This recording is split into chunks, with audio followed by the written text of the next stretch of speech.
Сайн байцгаана өрхөн өндөд үзэж таах хүндээ энэ өдрийн мэндийг хүргэе. Улсчууд сайтын хамт олон за манай баруун бүс нутаг тэр дундаа Увс аймагт ямар үйл явдал өрнөж, ямар хүмүүс, ямар алдрыг, ямар түүхийг бүтээж амьдарч байгааг хүргэх зорилготой манай баруун подкастын шинэхэн дугаарыг таах хүндээ үзүүлэхэд бэлэн болсон байна.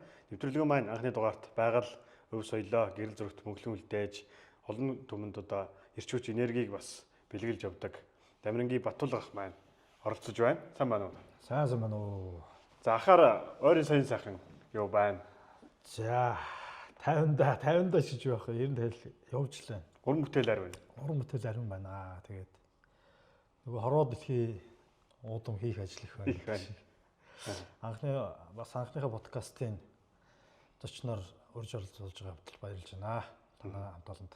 За тэгээд одоо сайхан үнэтэй үйл цаг эхэлж байна. Сайхан дулаахан байж таа нутаг. Тийм байна тий. Дулаахан. Сая би явж байгаа 2 хоногийн өмнө л Улаанбаатар ирлээ.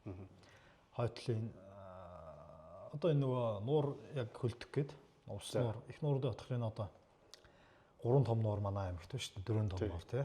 Өөрөг нуур, Яргас нуур. За ус нуур, Ачт нуур гэдэг. За эдгээр нуурууд яг хөлдөхийн 11 дугаар сарын 20-наас нэг энэ 12 дугаар сарын 21 яг энэ 1 сарын хугацаанд бол энэ маш гоё тийм байгалийн гоё үзэмж тэг агшныг бий болгох юм байна байгаль өөрөө. Тэгэхээр яг энийг одоо бас зураглах нодон жил авч чадаагүй, урдсан жил авч чадаагүй зураг энэ жил авах гэж одоо хичээж явна. Энэ агшныг л алдахгүй хичээж байгаа юм тий. Тэгэхээр ер нь бид ахын бас амьдралын сайхан үг түүх тэр дундаа энэ арга туршлага одоо энэ сайхан өв соёл болон байгалийн гэрэл зургийн тухай дэлгэрэнгүй сайхан ярилцсан биднэрт одоо цаг их байна гэдэг шиг тий. Тэгэхээр би танаас энэ асуумаар байлаа. Наах ер нь яагаад ер нь гэрэл зурагт ер нь дурлах болсон гэрэл зургийг наах яагаад сонирхолсон шалтгаан ер нь юу байсан бэ? Ер нь би ч болохоор газар зүйн багш мэргэжлэр Монгол Улсын их сургуулийн нөгөө ховд их салбар сургуульд суралцсан. За. Тэр үед манай газар зүй энэ байгаль шинжилгээний салбарын мэргэжлийн одоо энэ ангиуч чинь биолог, байгаль шинжилгээ, газар зүй гэсэн ангийн оюутнууд 100 их дадлах юм л дээ. Хээрийн дадлах гэдэг. Тэгж яхад манад одоо энэ багш нар тухайн үед одоо манай энэ Батчулуун, Аюур цаан, Даш Сэрэн, Даш Цэв гэж сайхан багш нар, Лагусрын гэж сайхан багш нар биднийг дагуулж явдаг байлаа. Манай газрын ангийнхныг бол газар зүйн ангийнхныг. Тэгэл нөгөө газар хоронтой байгалийн сайхан тэр компонентуудтай танилцуулаад байрал байгалийн бүс бүслүүрээр яваал. Бид нар яг өвлөн онлоор үзсэн тэ бүх зүйлүүдээ ингээд зуны практик дадлагаар одоо өөрсдөө яг үзэж хардаг байлаа шүү дээ. Тэгэхдээ ингээд давхар ингээд бид нар баримтжуулж явах зүйл бол хамгийн чухал зүйл бол гэрэл зураг шүү гэдэг. Тухайн үед одоо нэг зенит байсан. Багшин зенит. Тэгээ жижиг одоо анхны гарчсан дижитал камерууд байсан. Тэднэр зураг авдаг гэсэн. Тэгээ нэг 36 бланктай. Тэгэл голдуу хар цагаан хэлсэн байсан шүү дээ. Тэгэл сүүлийн үед жижиг дижитал камерууд одоо аваад ер нь тэгжил анх камер барьж үзсэн одоо анхалт тэрэлдээ одоос энэ чинь 25 жилийн өмнө гэсэн үг. 2000 оны үед суралцж байсан шүү бид нар. Тэгэхээр сүүлд одоо яг 2007 оноос хойш уул хаданд яваад өндөр ууланд авир хобби бас байсаа хөгжүүлээд. За манай уулын олон улсын хэмжээний мастер манай ус нутгаас төрөн гарсан. За манай Саран Туяа багш. За тэгээд Сүхбэ багш гэл одоо сайхан багш нар байна л да. Эднэртэй хамт ингээл уул хаданд анх явж байхдаа хамгийн анх 2008 онд яг одоо өндөр уулын авирлтыг хийжсэн яг багаараа. Тэрнээс урд болохоор зүгээр архив дөрөвний улсаар бол нөгөө оюутан байхдаа бол зөндөөл явж байлаа. Хөрсний дээд шинжилгээ авах, геологийн дадлаг гэж зөндөөл хийж л. Тэгж явахдаа бол нэлээд ууланд явсан байд. Тэгээд яг анх 2008 онд одоо тэр Отгон ангир ууланд явж байхдаа л манай олон улсын хэмжээний мастер Сүхбэ ах маань одоо камеранууд төгсөн. За. Чи камер барай яваа гэдэг. Тэгээ би видео камерыг аваад жижиг тэрийгээр бас давхар зураг аваад видео камераар ч бас зураг дараад идэв шүү дээ. Зураг аваад бичлэгийг хийгээд тэр бичлэг одоо ч байгаа л да зураг. Тэгэл би ер нь нэг юмтай болох хэвээр байна ингээл ерөнхийдөө анхны нэг тийм юу болж байгаа л. Тэгээд нэг өөртөөс нэг дижитал камера голж байгаа шүү дээ. Тэр том камер гаргаад ирж байгаа чинь. Дижитал камераар бол хаяа нэг ганц нэг зураг дараал магаал. Ер нь жоох нуух маягтай ч юм. Нуух маягтай нэг ургамал ганц хаяа нэг харагдсан тэнд нэг сонин сод нэг онс имрөөч гэдэг юм уу. Өндөр ууланд явж явах их гой гоёмсгцүүдийг таардаг шүү дээ. Тэгээ ганц нэг цэцэг мэцэг шуухны зураг аваал. Өөрийгөө нэг хаяа нэг ганц одоогоор бол юуж байгаа шүү дээ. Селфи дээр. Тэгээ явж байгаа. Тэгээд нэг хэдэн зураг авсан. Тэгээд тэднэрээ нэг эргүүлж хараал барайл. Яг нөгөө тухайн ичмэл бол сургуулийн нийгмийн ажилтан байсан. Тэгээд нэг зун зөвхөн тийм уулын аялалд явдаг. Өндөр уулын аялалд явдаг. Тэгж жагаад 13 онд энэ UBI гэдэг клуб байд. Хотын.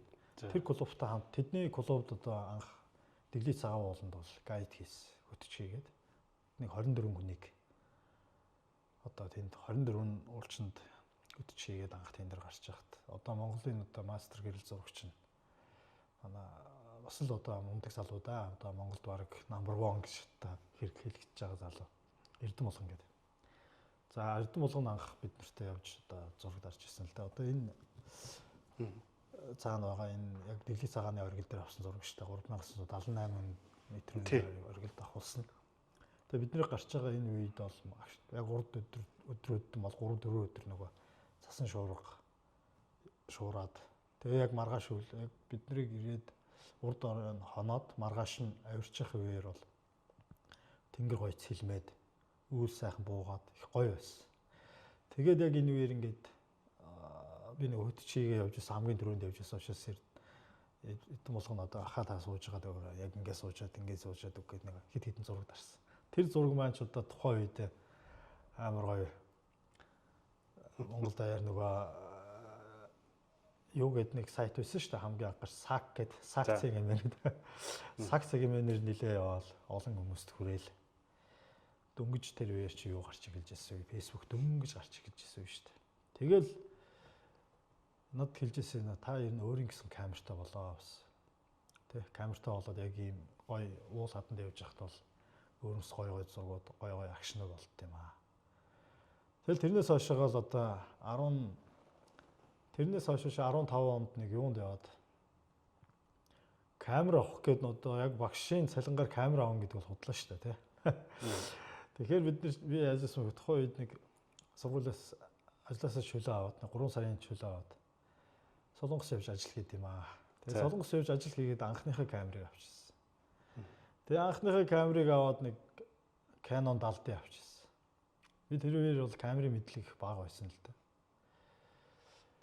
Тэгээд Canon 70-ыг аваад тэрнээсээ цаашаа улбоолуулаад Nikon болгоод Nikon 5300, 7500. Тэгээд D610 болоод тэгээд 850 болгоод одоо ингээл камера бол бүр нь ингээл багаар шинжилэл явж байгаа юм тий. Тэгэхээр гэрэл зурагт одоо орсон түүхтэн бас сайхан түүхийг хуваалцлаа. Тэгэхээр яг одоо хүүхэд насны бас төржөлсөн одоо энэ сайхан уус нутгийнхаа тухай хүүхэд насныхаа дурсамжийг бас хуваалцаад. Би нөгөө төрсөн байдаг. Би ч айлын том хүүхэд байхгүй. Айлын том тэгээд доороо 3 нэрхт манайх чинь 4 залуутай шүү дээ. Тэгээд аав маань жолооч, ээж маань тогооч хүн. Усны аж ахуйд одоо сайхан ажиллаж байгаа юм хүмүүс байсан. Тэгээд айлын том дээр мэдээж одоо маш их ачаал ирдэ шүү дээ. 80 хариуцлага ирдэг. Тэгээд 80-90 оны үе чинь бас л яг зах зээлийн бас хэцүү үед байсан.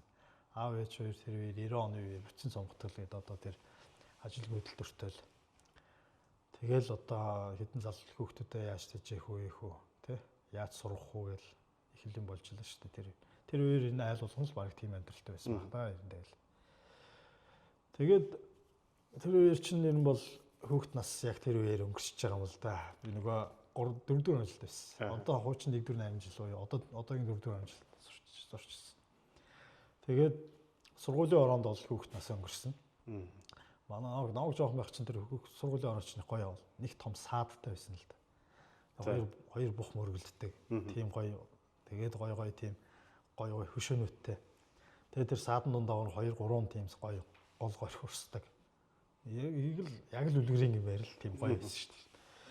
Тэгээд хүүхд нас маань сайхан тэр сургуулийн оронд өнгөрсөн. Сайхан үеийн багчуудтайгаа сайхан наадал хөл өмбөшглөөл. Зунд нь хөдөө явна. Хөгшаавын дээр очиж мал хариулна. Сайхан намар өвлдөн бол сайхан хорооныхаа хүүхдүүдтэй хөл өмбөшглөөл. Хөл өмбөг тоглоно. Хаяа улаан уул руу их гардаг байсан. Улаан уул руу ер нь багасаа нэлээд хэд гарсан. Зугаалах нэртэйгэр гарч байлаа. Тий. Тэгээд ангийнхаа бас 1 2 3 ийм жоохон уул хад руу явах сонирхолтой бас. Хүүхдүүдтэй бас нийлж улаан уул руу нэг хэд явсан байд. Тэгэл одоо ер нь бол хүүхд нас маань тэгж өнгөрсөн. Тэгээд сүүлд 4-р жил маань 8 жилтэй сургууль болоод хариу. Тэгээ бид нэр тухайн үеийн нэг 8 төгссөн 80 гаруй хүүхд бол одоо юуруу орсон байд. 1 2 3-р жил рүү ингээд тараад орсон байд. Яг тэр үеэр. Тэгээ бид нэр ерөнхийдөө 10-р анги бол би 3-р жилд очиж суралцж төгссөн. Бага насны амьдрал бол ерөнхийдөө нэг дүүнрээ тэгэл цэцэрлэг сургууль зөөдөг тий. Тэгэл гэр орны байнга ус түлээгээ авах яг л Монгол хүүхдүүд юу хийж өссөн тэр ажлыг л хийдэг байлаа. Аав ээж маань бас готл тухайд одоо биднийг л тэжээх гээл готл ойд сур. Монгол одоо нөгөө цагаалтай готл их ойд сурч байгаа. Тэр готлыг гаргаж зах дээр зар зогсдог байлаа. Үеийн багшууд ирэхээр хачаа зогчдөг.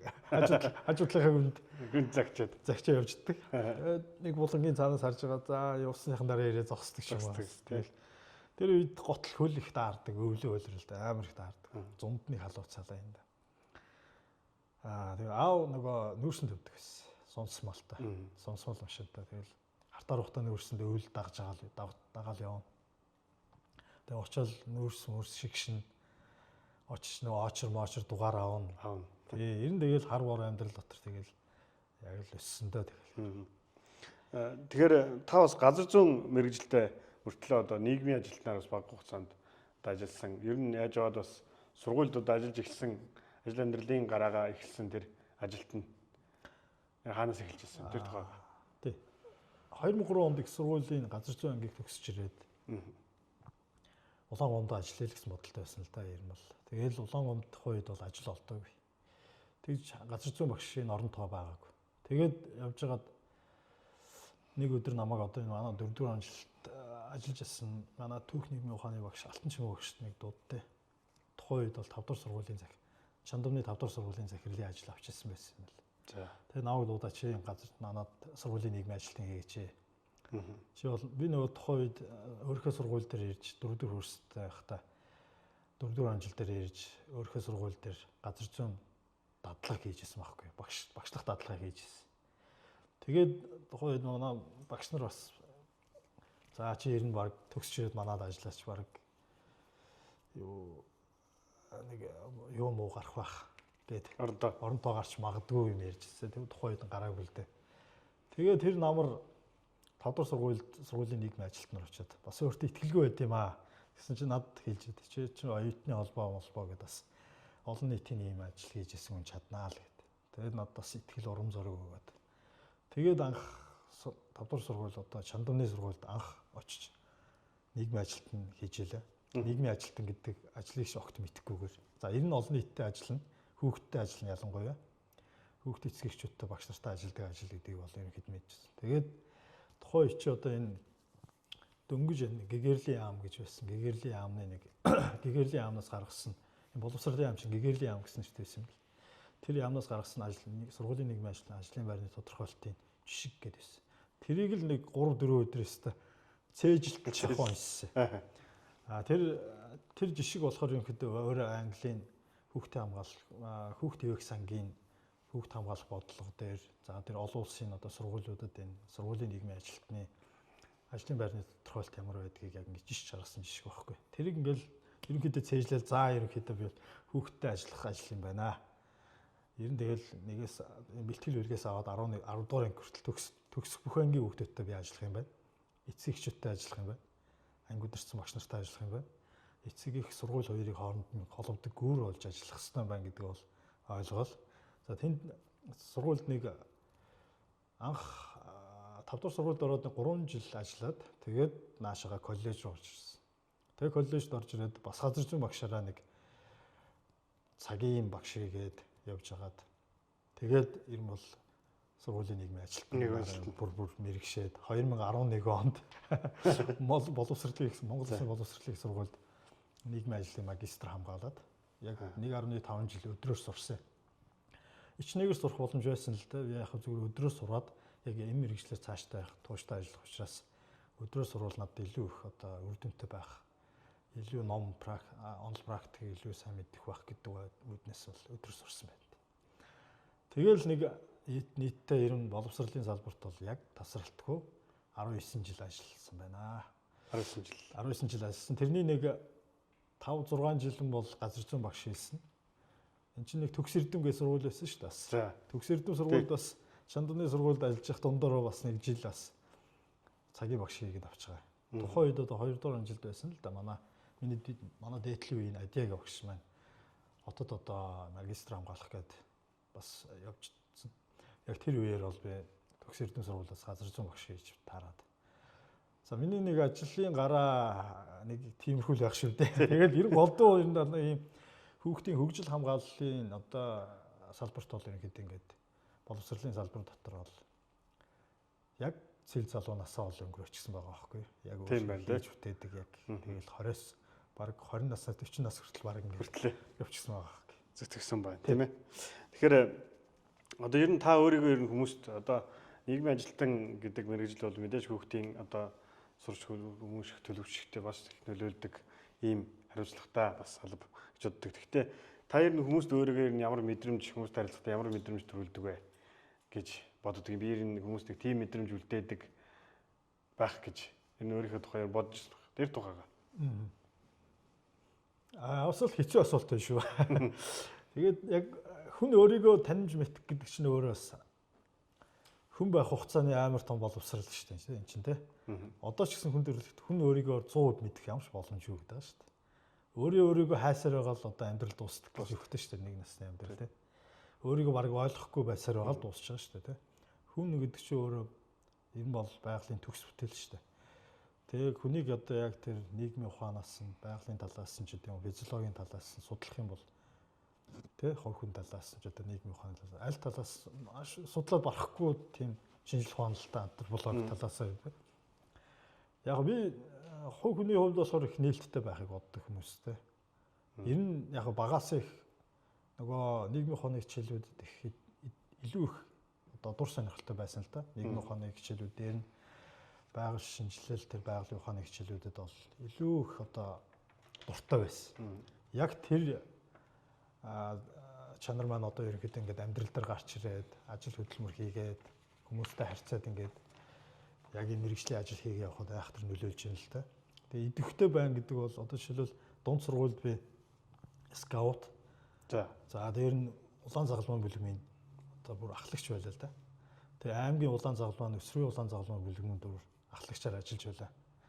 Их сургуульд бол оюутны зөвлөлийн дараагаар ажиллаж байсан.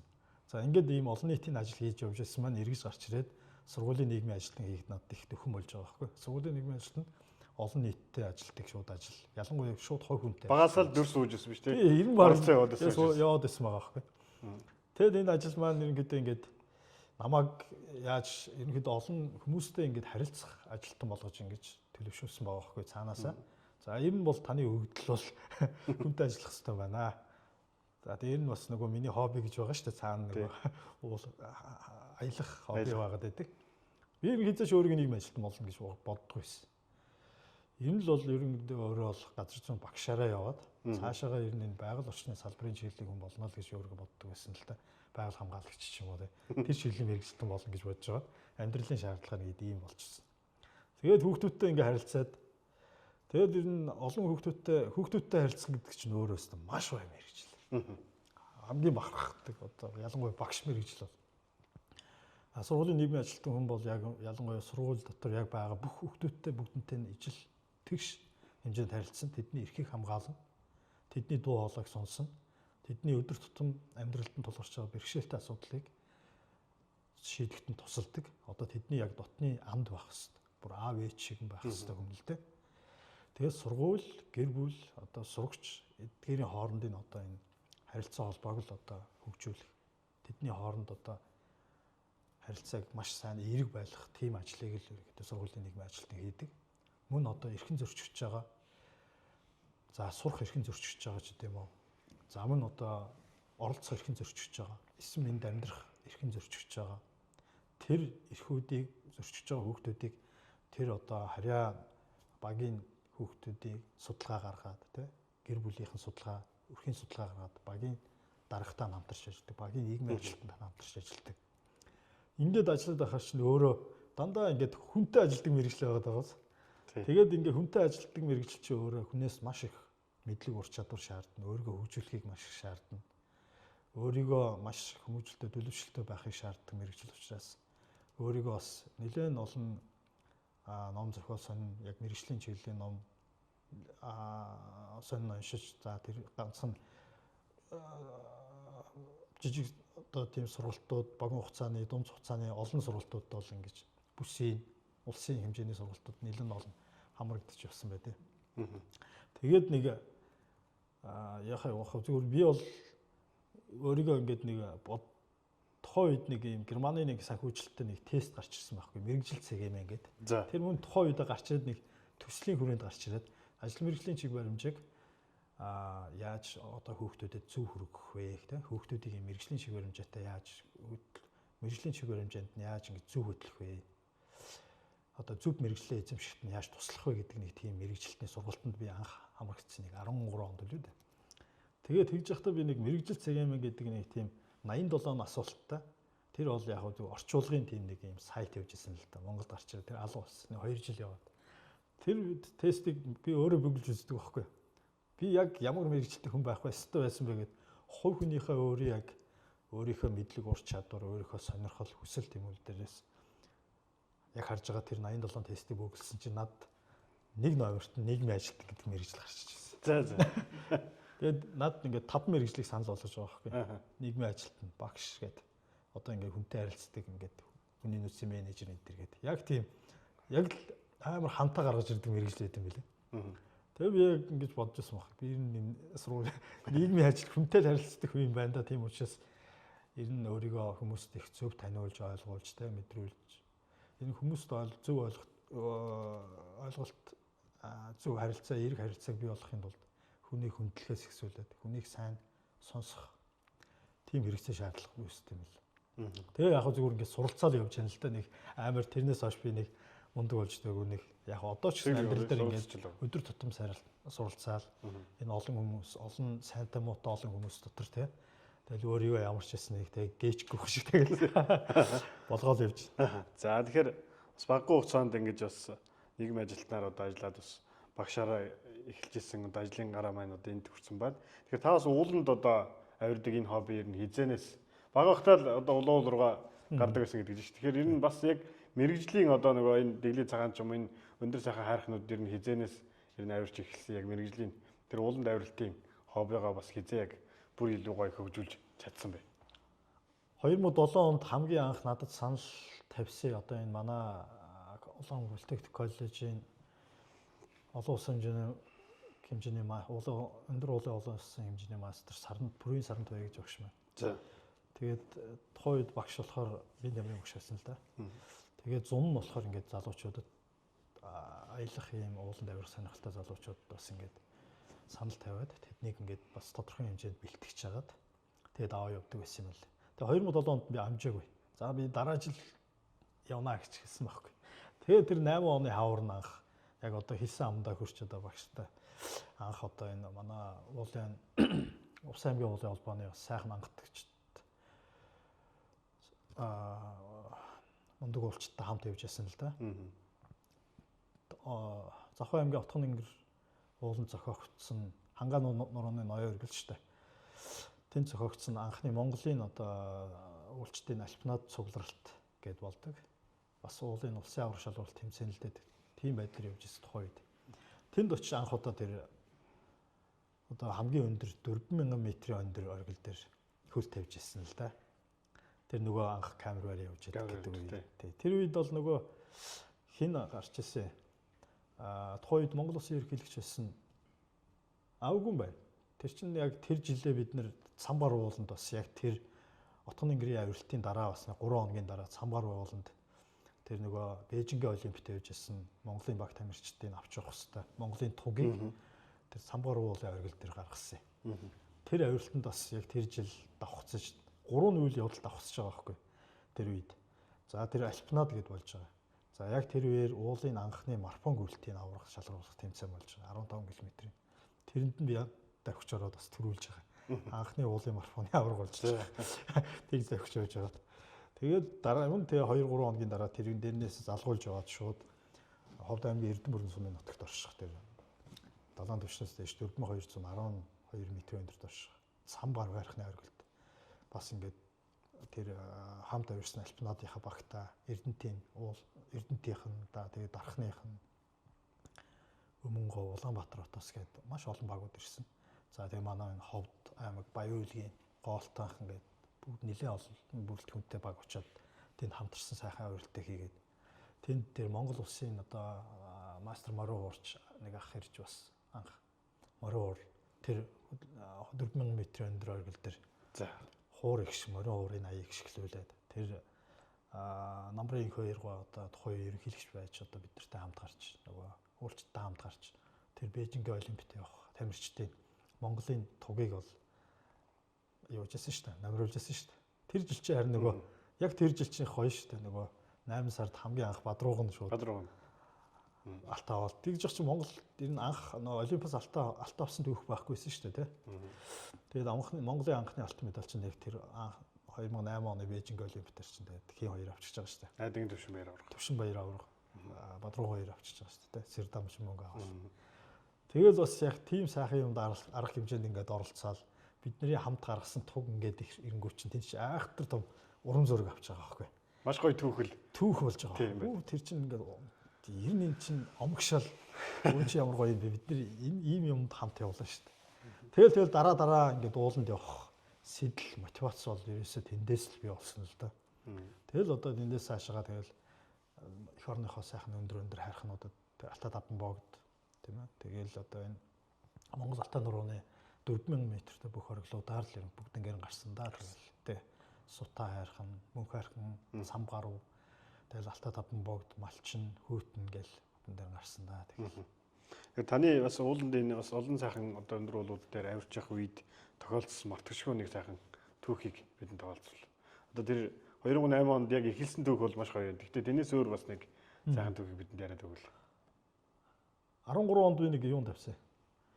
Английн баруун Европт Английн Кернгормын улсад бүр цаашаа Шотландаас цаашаа байдаг юм лээ.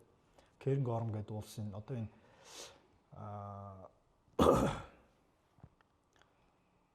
Кернгормын улсад олон улсын уулчдын бас цугларалт болоод ийм хамтарсан авиралт хийгээд бас ингээд практик туршлагаас олцоод тэр уулын хөгжлийн тухай ярилцаад ингээд альпинизмын тухай яриа явуулдаг юм лээ. Тэр авиралтанд оролцоо явж байхдаа би нэг өндөр оргил дээр гарсан.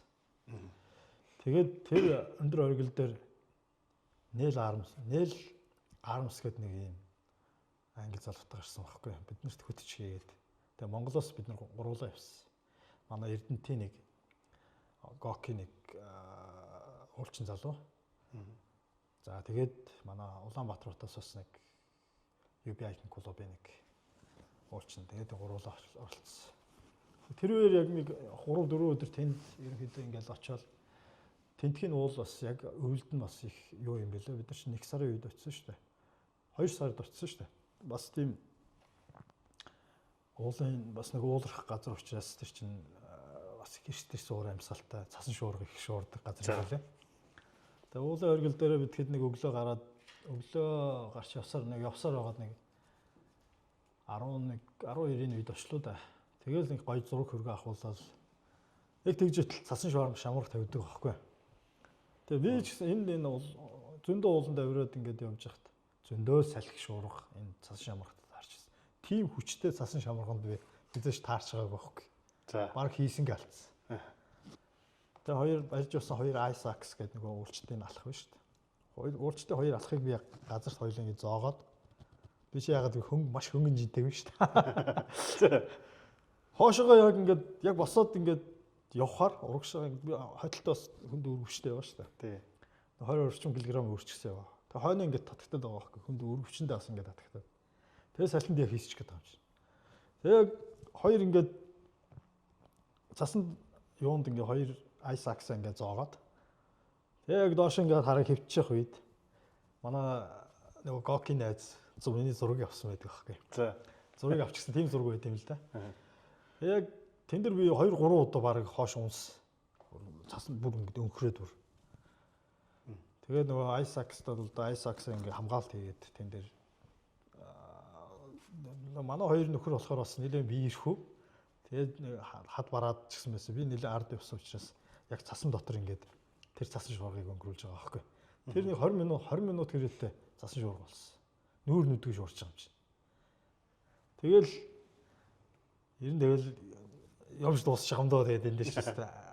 Хэрвээ ер нь тэр нэг цаг 2 3 цаг ер нь тэгээд дараа ер нь тэр үргэлжлээл одоо шуурчих юм бол тэр чинь бүр айхтар юухаар байгаа байхгүй.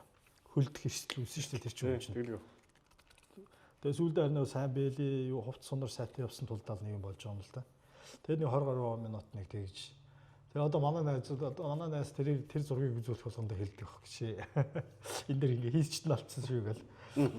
Яг энэ миний бас нэг яг хөвгөлтэй гэх юм уу нэг төвөх дээр. Яг зөв бүр санаанаас гардгүй гэх юм бол энэ бид нар 14 он 12 онд мөнх хайрхан ууланд ховдын мөнх хайрхан сумын мөнх хайрхан ууланд авирч яваад одоо манай увсын баг, ховдын баг, заавас Эрдэнэтийн баг, 3 баг 3 талаас ингээд авираад явж байгаа. Яг оргил дээр таарсан. За. Сүхбаатар оргил дээр таарад. Тэгээ оргил дээр таарах тэр үеэр бас их цас цагаарын байдал нэлээд муу байсан, хүнд байсан л да. Тэгээд бас л цасан шуурал. Тэгээ гарч ирээд яг нөгөө хүмүүс чинь дөнгөж гарч ирээл энд бас нэг баг ирж ингээл энд бас баг ирж ингээл нэгнтэйгээ ингээ уулзаал нэгэндээ баярыг хүргээл амжилттай оргил эзэлсэн баяр хүргээл тэрч нэг тэрч аваал. Тэр оронд чинь тэгэл хүчтэй цасан шуургач нөгөө бит хэдийн ирсэн мөр алгуулж байгаа байхгүй. Тэгээ хаашаа буух ямар ч зүг чиг ямар ч баримжаалах ямар ч аргагүй болчих. Мөр байхгүй учраас. Тэгээ бид нар буухтаа одоо энэ манай сая талгаач болчлоо да манай олон улсын инженер мастер Ахмад уулчин Эрдэнэ сургуулиас тухайд явж ирсэн. За мөн тэдний залуу нь одоо Балжин юм гээд спортын мастер Балжин юм гээл. За манай энэ уулчтаас одоо энэ 1-р жилийн би намын багш манай уулын спортын мастер Пүсүү багш явжсэн. За тэгээд өөрчин явж илаа да. За тэгээд нилийн уулчт олон уулчтай явж байгаа л тийм болж байгаа байхгүй. За тэгэл манай бас нэг залуу уулчин одоо энэ спортын мастер 2-р жилийн одоо пинерийн багш Чулуун тогт багш асан байсан. Коллежоос болохоор манай Амгаланбаатар гэдэг бас залуу уулчин багш ингээд явжсэн. Бид хэд ингээд явжсэн л дээ. Яг 11 жилийн өмнөх явдал шүү дээ. Тэгээ бид нар буухтаа яах вэ? Тэр болон хүн одоо зүг чигээ алдаад буруу бууж байгаа шүү дээ. Тэгэхээр Ховд аймгийн Эрдэнэ сумын талаас гараад уулыг шууд ингээд даваад цаашаага Баян-Улгийн булган сум руу очиж байгаа байхгүй. За тэр буух замд бол ер нь өчнөө юм болж байгаа байхгүй. За айхтар том хад нурж байгаа.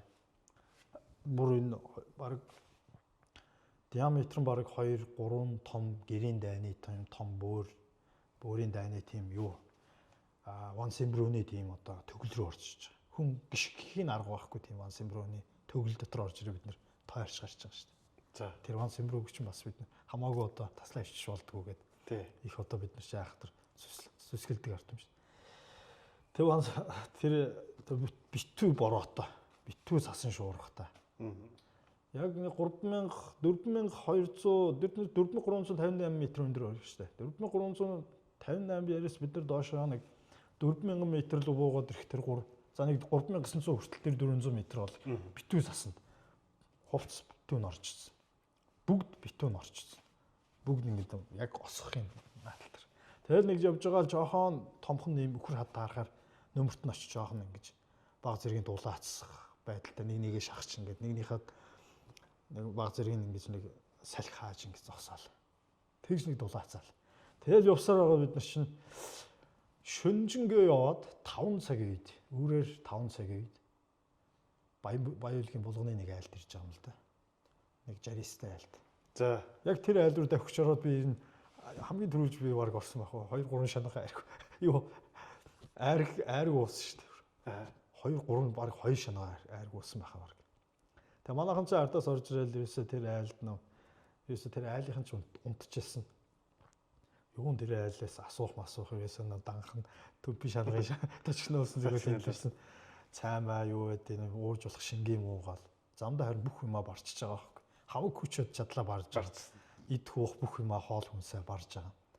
Тэгэл одоо ер нь тэгж явж байхдаа бас амьдрал бол үнэхээр нүдний өмнөр гэлцд юм билээ одоо зүгээр яах гэж л бараг би энд явпаа гэж бодож байгаа юм шиг. Манай дөнгөж 2 дахь хүүхэд дөнгөж төрчихсөн байсан. Нялх үе л дээ тэр. Тийм үеэр тэгж явж байгаа. Тэгээ бараг л одоо би баг яах гэж л ууланд явдаа. Дараа бараг л явахгүй дээ гэж бодож. Хашлах маягтай. Хашлах маягтай тэгээд ер нь тий. Ер нь зориг мох байдалтай л байж байгаа л. Тэгэл маргааш тэр хүн гэж сайн шүү дээ. Тим юмыг үзчихээ маргааш нь зөв зөвөр болж байгаа шүү дээ. Маргааш нь баг дахиад хаашаа явж явах вэ хооны бодож байгаа шүү дээ. Тэр одоо миний яг нүдэнд одоо ч гэсэн баг ер нь амар тэр үйл явдал бол маш тод томроо одоо ингээд дурсамж олоод үлчсэн байгаа байхгүй. Тэр энэ уулын спорт гэдэг бол маш хүнд эрсдэлтэй спорт гэдгийг бол одоо хамгийн анх тэр үеэр одоо мэдэрсэн байна. Тэгэхээр уулын спорттой энэ сайхан түүхээ хуваалцсанд бас баярлалаа. Тэгэхээр таны одоо дарсан гэр зургуудын хамгийн одоо чухал зорилго ер нь хүмүүсийг урамшуулах уу эсвэл энэ ууснуудынхаа сайхан байгалыг харуулах уу? Найл нь байна. Гэрэл зурагчийн өөрөө их олон талын зорилготой л доо ач холбогдолтой. Тухайн нэг үйл явдлыг баримтжуулдаг. Тухайн нэг үйл явдлын агшныг бас ингэж хадгалж үлдээх зорилготой. За мөн болж байгаа үйл явдлын түүхийг одоо бас ингэж хадгалах гэж юм уу те. За мөн одоо танин мэдүүлэх. Одоо байгалийн ухааны ч гэдэм үү те. Ер нь одоо хорвоо дэлхийн шинэ содон зүйлсүүдийг одоо ингэж танин мэдэх юм зорилготой ч гэдэм үү. За мөн одоо хэл мэдээллийн салбарын мэдээлэх үүрэгтэй ч гэдэм үү те. Тэглэв. Маш олон талын ийм ач холбогдолтой шүү дээ гэрэл зураг бол. Миний одоо гэрэл зургийн зорилго яг одоо асууж байгаа зорилгыг асуух юм бол анх яг би зүгээр ерөнхийдөө олон хүмүүст нутаг орныг сайхан сурталчлах зорилгоор олон хүмүүст алдаршуулах тийм энэ нутаг орн та нар ийм гоё нутагт төрсөн шүү гэдгийг л одоо ийм гоё байгалийн үзэсгэлэнтэй гарч төрсөн шүү гэдгийг мэдрүүлэхийн тулд одоо илүү их байгалийн зургийг л чадна авдаг байлаа л да. Жил ирэх тусам зургуудын маань бас ингээд гэрэл зургууд маань гайгүй ингээд бийжээд бас ингээд арай жоох мэрэгжлийн түвшнэр ингээд яваад байсан юм байна. Тэгээ одоо яг зүгээр одоо зорилго гэх юм бол арай өөр зорилготой болсон байгаа. Яг зүгээр Монголын нүүдэл чинь ахуй өв соёлыг л одоо ерөнхийдөө энэ баруун Монголд л байна шүү дээ баг ерөнхийдөө тийм. Тэгэхээр энэ баруун Монголд байгаа энэ нүүдэлчдийн энэ баг ховордож байгаа жилээс жил ирэх тусам баг ховордож одоо алга болж байгаа энэ өв соёлыг ерөнхийдөө хадгалж үлдээхийн тулд өөрийнхөө чадах тэр зүйлээрээ дамжуулаад ялангуяа гэрэл зургийн хальсан дээр тэр соёлын бийт бус өвүүдийг одоо ингэж хадгалж үлдээх ийм бодолтой явж байгаа. Яг одоогоор бол нэг тийм дүрс бичлэг рүү нэг ороогүй. Дандаа ингээд аль болох акшн авч үлдэх гэж юм уу тийм зорилготой яваад байгаа. Нүүдлийн соёл гэдгийг бид нүүдэлч тэгэхээр нүгөө явж яадаг.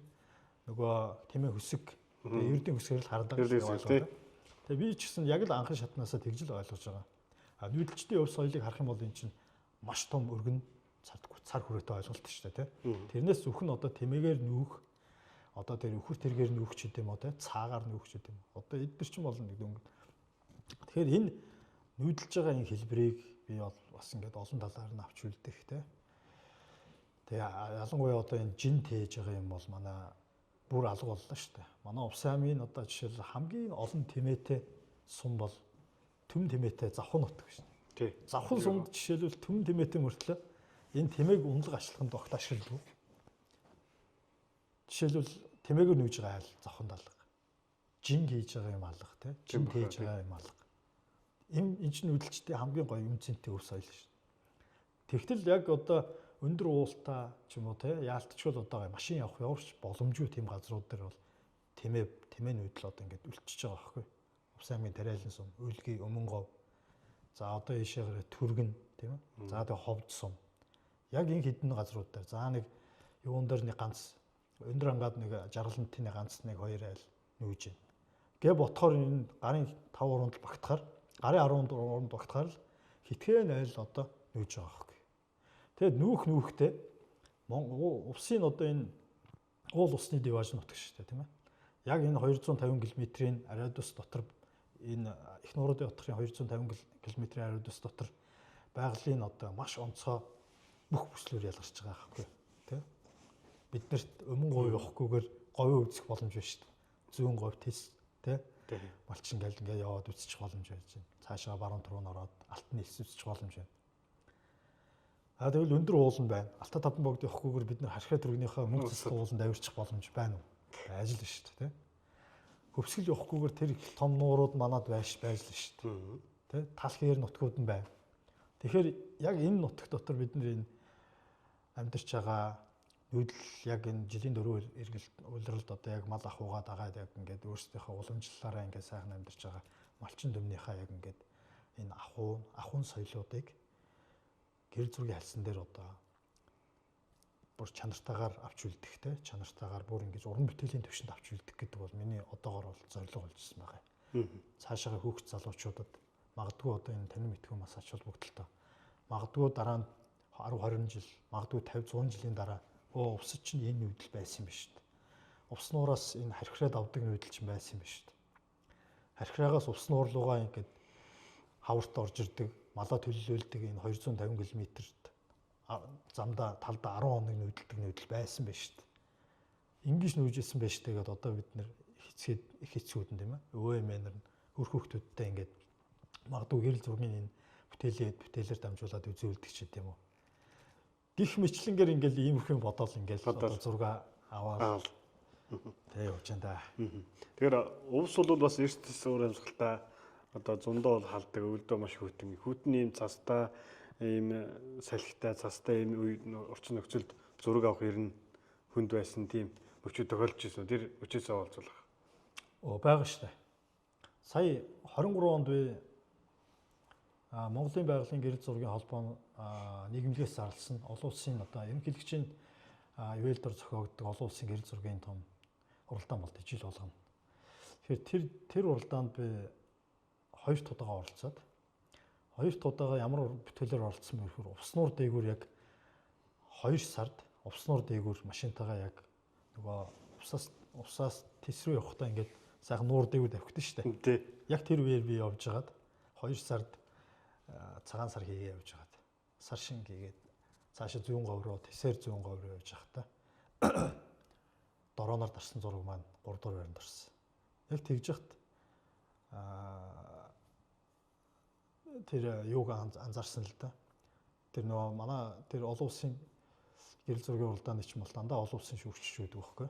Тэгэхээр тэр нуур дээгүүр давхиж хагаад зогсоод би дорооноор тэр зургийг авч байгаа шүү дээ.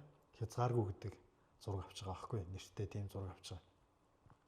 Тэгээ тэр зураг тавиад нөгөө хүмүүст үзүүлэхээр хүмүүст болохоор тэр ирэндээ юу гэж шаарддаг гэхээр ингээд яг одоо ингэж нуур дээгүүр одоо яг ингээд үн давхижсэн үннөө те. За баг ингээд баг итгэхгүй шахах юм болдог байхгүй тэр чинь. Тэгээ яг зүгээр Монголд одоо тэр чинь ингээд мэдээж зүгээр цав цагаан цасан дээгүүр давхиж байгаа машины зураг мургийг бол дорооноор зөндөл авсан байгаа шүү дээ. Гэтэл тэр чинь Монгол улсын хамгийн том нуур дээгүүр яг голоор нь давхиж байгаад ингээд тэр зургийг авч байгаа чинь тухайн үеийн агш маш сонирхолтой байхгүй. Тэгэхээр тэр чинь яг цасан дотор тэгээ бас тэр чинь зориг шаардж байгаа шүү дээ. Тэн дээр ингээд босоод тэгж бат манай гэргээ явсан байхгүй юу. Манай хүн гэхдээ тэр үед унтчихсэн. Унтчихсан учраас би тэр зургийг дорооноор гарч авч байгаа байхгүй. Хэрвээ би тэрийг орхичоод гараад тэр дорооноор зураг авсан бол тэр чинь манай хүн зөвшөөрөгч байсан байх байг бол. Тэр чинь би ч бас хол явж чадахгүй байгаа шүү дээ. Баг машиныхаа ойролцоо зогсож байгаад яг цааталт нь ингэж нуугд зогсож байгаа дорооноо нисгээд тэгээд авч байгаа байхгүй. Магадгүй боддог байх. Магадгүй тэр замаар явж байсан зураг шүү дээ тэр бол.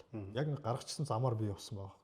Магадгүй замгүй газар өөр газараар ингээд давхиад зураг авбал бүр л одоо гайхалтай байсан байж магадгүй тий. Магадгүй одоо гэхдээ эрсдэлтэй зүйл дээ. Яриг бол хизээш туршиж үзэж болохгүй тий. Яг зүгээр өвлийн улиралд зураг авахаар одоо жишээлбэл би одоо ингээд сүүлийн 3 жил дандаа ингээд Ямат уул руу их явж байгаа. Одоо энэ Ямат уулын дархан цаст газар шүү дээ бүх мөрний. Тийшээ очиж одоо их зураг авах дуртай. Тэнд бол ерөөхдөө дандаа энэ ховор ан амт нэгтэй байдаг байхгүй. Нөгөө аргал ангир, тэгээ буг согоон, нөгөө байгалийн нөгөө уулын нийцэн ирвэс, тэгээл нөгөө зэрлэг уулын гахаа энэ төр гээл одоо бүгд л байна л да. Тэнд дөр явж их зураг авах дуртай. Тэгэл тэнд дөр чинь нэг 7-10 хоног бол ганцаараа тэнд тэгэл байхна татал тэнд хоноол машин дотор амьдрал. Тэгэл нэг 7-10 хоног тэнд байж та ганцаараа. Хүмүүс үнэхээр чи ганцаараа байгаад байгаа. Намайг хинж та 7-10 хоног хинд дагж явах уу тэнд ажил амьдралаа алчихсан. Тийм шүү дээ. Тэгэл би яг тэнд явчвал одоо бас л нөгөө урд өмнө байгаагүй ховор сонин содон зураг аваад дарыг гээл тийм ээ. Тэгээ бас манай аймаг тийм дархан цаст газруудад ийм ховор анаанд нургамлууд байна гэдгийг бас ингээд цаашаага олон төмөндөө ингээд зургаараа дамжуулж, дарсан зургаараа дамжуулж үзүүлэх. Ийм л зорилготойгоор ерөнхийдөө явдаг. Тэгж яхад бол ерөнхийдөө ингээд цастаа уюутж таарна. Тэр цасан дотор тэгэл тэр хүнд дороонд хүнд камера өөрчөөл 2-3 доронтаа өөрчөөл явах бол чангаштай тэгэл өвлийн хувцастаа тэгэл зузаан юмтай тэгэл тэг яг зүгээр нөгөө ууланд явдгийн жоохон давуу тал нь тэн дээр жоохон хардсан шүү гай. Ууланд авирч давуу тал бол. Тий давуу тал ирээсээ тэн дээр гаргаад ашиглаа тийм ээ. Тэгэхээр манай подкаст байна бас дотор бас 2-3 жижигхэн юм булантай. Тэгэхээр тод дурсамжгээ булан байгаа. Тэгэхээр тэн дээр яхаа гэхээр та нэг 3 зураг сонгож надаа авч ирсэн түүх эсвэл тэр зурганд тааж байж болно. Өөрийнхөө зургийг одоо ярьсан болно. Танд сэтгэлтэй нь мэдээж одоо энэ уран бүтээлч хүмүүс одоо ямар ч одоо уран бүтээл төрөж хүмүүс бол бүх бүтээл юундаа хайртай байлгах уу. Гэхдээ яг одоо сэтгэлд тод үлдээсэн тэр тод сайхан дурсамжийг одоо харуулсан энэ сайхан 3 зургийг надаа ингээ сонгоод харуулвал. За. Тий. Өөрийн тэн зурагч байсан болно. Одоо хүүхд дагуу цагийн би жишээ нэг бүр нэг багын нэг ганцхан зураг байдаг л да. Ер нь зураг ер нь одоо тэр үед байсан л гэхдээ хөдөө байсан учраас ер нь ховор байсан. Нэг 2 настай нэг үеийн нэг зураг байдаг. Тэр энэ гэхдээ одоо ингээд одоо нэг юм хөгжсөн шүү дээ. Гоё янзлал. Янзлал хараад амжаагүй л дээ. Би гэхдээ янзлал гэж боддог. Гэхдээ яг нөгөө оргоор нь хараар нь хадгалвал надад илүү үнцэнтэй санагддаг. Одоо нэг AMI хөгжөөд гоё болгочиход шүү дээ. Биш яг тэр нөгөө хар зураг нь надад илүү гоё ч юм уу. Иймэрхүү юмуд байдаг. Тэгэхээр танд яг тийм танаас би нэг тийм 3 зураг үзүүлээч гэвэл. Юу байгаа. Хамгийн дурсамжтай гэх юм бол яг зүгээр хамгийн дурсамжтайгаас нь эхэлчих юм бол 2008 онд Отгон Нингэр хайрхны орой дээр гараад яг манайхан яг багаараа ориглыг эзэллээ гэдэг одоо ингээд багаараа сайхан ингээд яг бүгд Айсаксаа ингээд өргөж байгаа зургийг би хамгийн анх авсан зураг тэр зураг. Одоо шүтэл одоо тэр хүмүүс ингээд ураа гэдэг ашиглаж байгаа одоо тэр дуу хоолойчсан надад одоо сонсогч юм л да. Тэр зургийг би анх дижитал камераар авчихсан. Тэр зураг маань байна. За 19 онд энэ хамгийн анхны одоо энэ ахуйн зургнууд дотроос анхны зураг юм да. 19 оны хавар биш намар юм байна. 19 оны намар 10 сард яг энэ тээлд явж хагаад. Нэг нүүж байгаа тэмээгээр нүүж байгаа айлтад хаардаг байхгүй. Тэгэд нэг тэнд нэг хоёр жоохон нөхөр ингээл нэгнийгээ хараад ингээл үйлдэл барайл тэгээд ирсэн байхгүй. Аав ээж нь тэн дээр юугаа хийгээл. Тэмээнд ачаагаа ачаал хоёулахна. Ачаагаа ачаал тэгээд ирсэн. Тэгээд тэмээ хомж мунаал. Тэн дээр яг гэр ачих үйл явц өрнжсэн. Тэгээд би нэр нь хоёр жоохон нөхрийг анзаараад ганц хоёр зураг ингээл дараа сууж ирсэн чинь. Тэр хүүхэд надад маш гоё санагдсан байхгүй. Тэгээд би сүүлд нэг хэд хэдэн зураг авчиад аав ээжсэн танай хүүхэд хэдэн настай гэсэн чинь ой 8 сартай гэдэг. 2 настай хүүхэд дөнгөж хөлд орсон хүүхэд. Тэгсэн чинь тэр арган дотор байгаа дүүн 3 сартай. 3 сартай дүүгөө ингээд аадуулж ясан байгаа. Аав ээж хоёроо ачаанд ачиж авахаар. Тэр энэ акшныг би нэлээд одоо хид хидийг буулгасан байд. Тэр зураг маань бас нэлээд их олон төмөнд бас нэлээд гоё эерэг сэтгэл төрүүлж бас олон хүмүүс тэр зургаар маань намайг бас таньж мэддэг болсон байна. 3 дахь зураг нь болохоор би нүүдлийн ахуйн зургийг олон зураг байгаа учраас шууд асууж байгаа учраас 3 дахь зураг нь болохоор энэ даваа улаасны хөтөл дээр нэг зураг авсан. Тэгэхээр би 2 хоног хонжиж авсан зураг л да тэр. 2 хоног.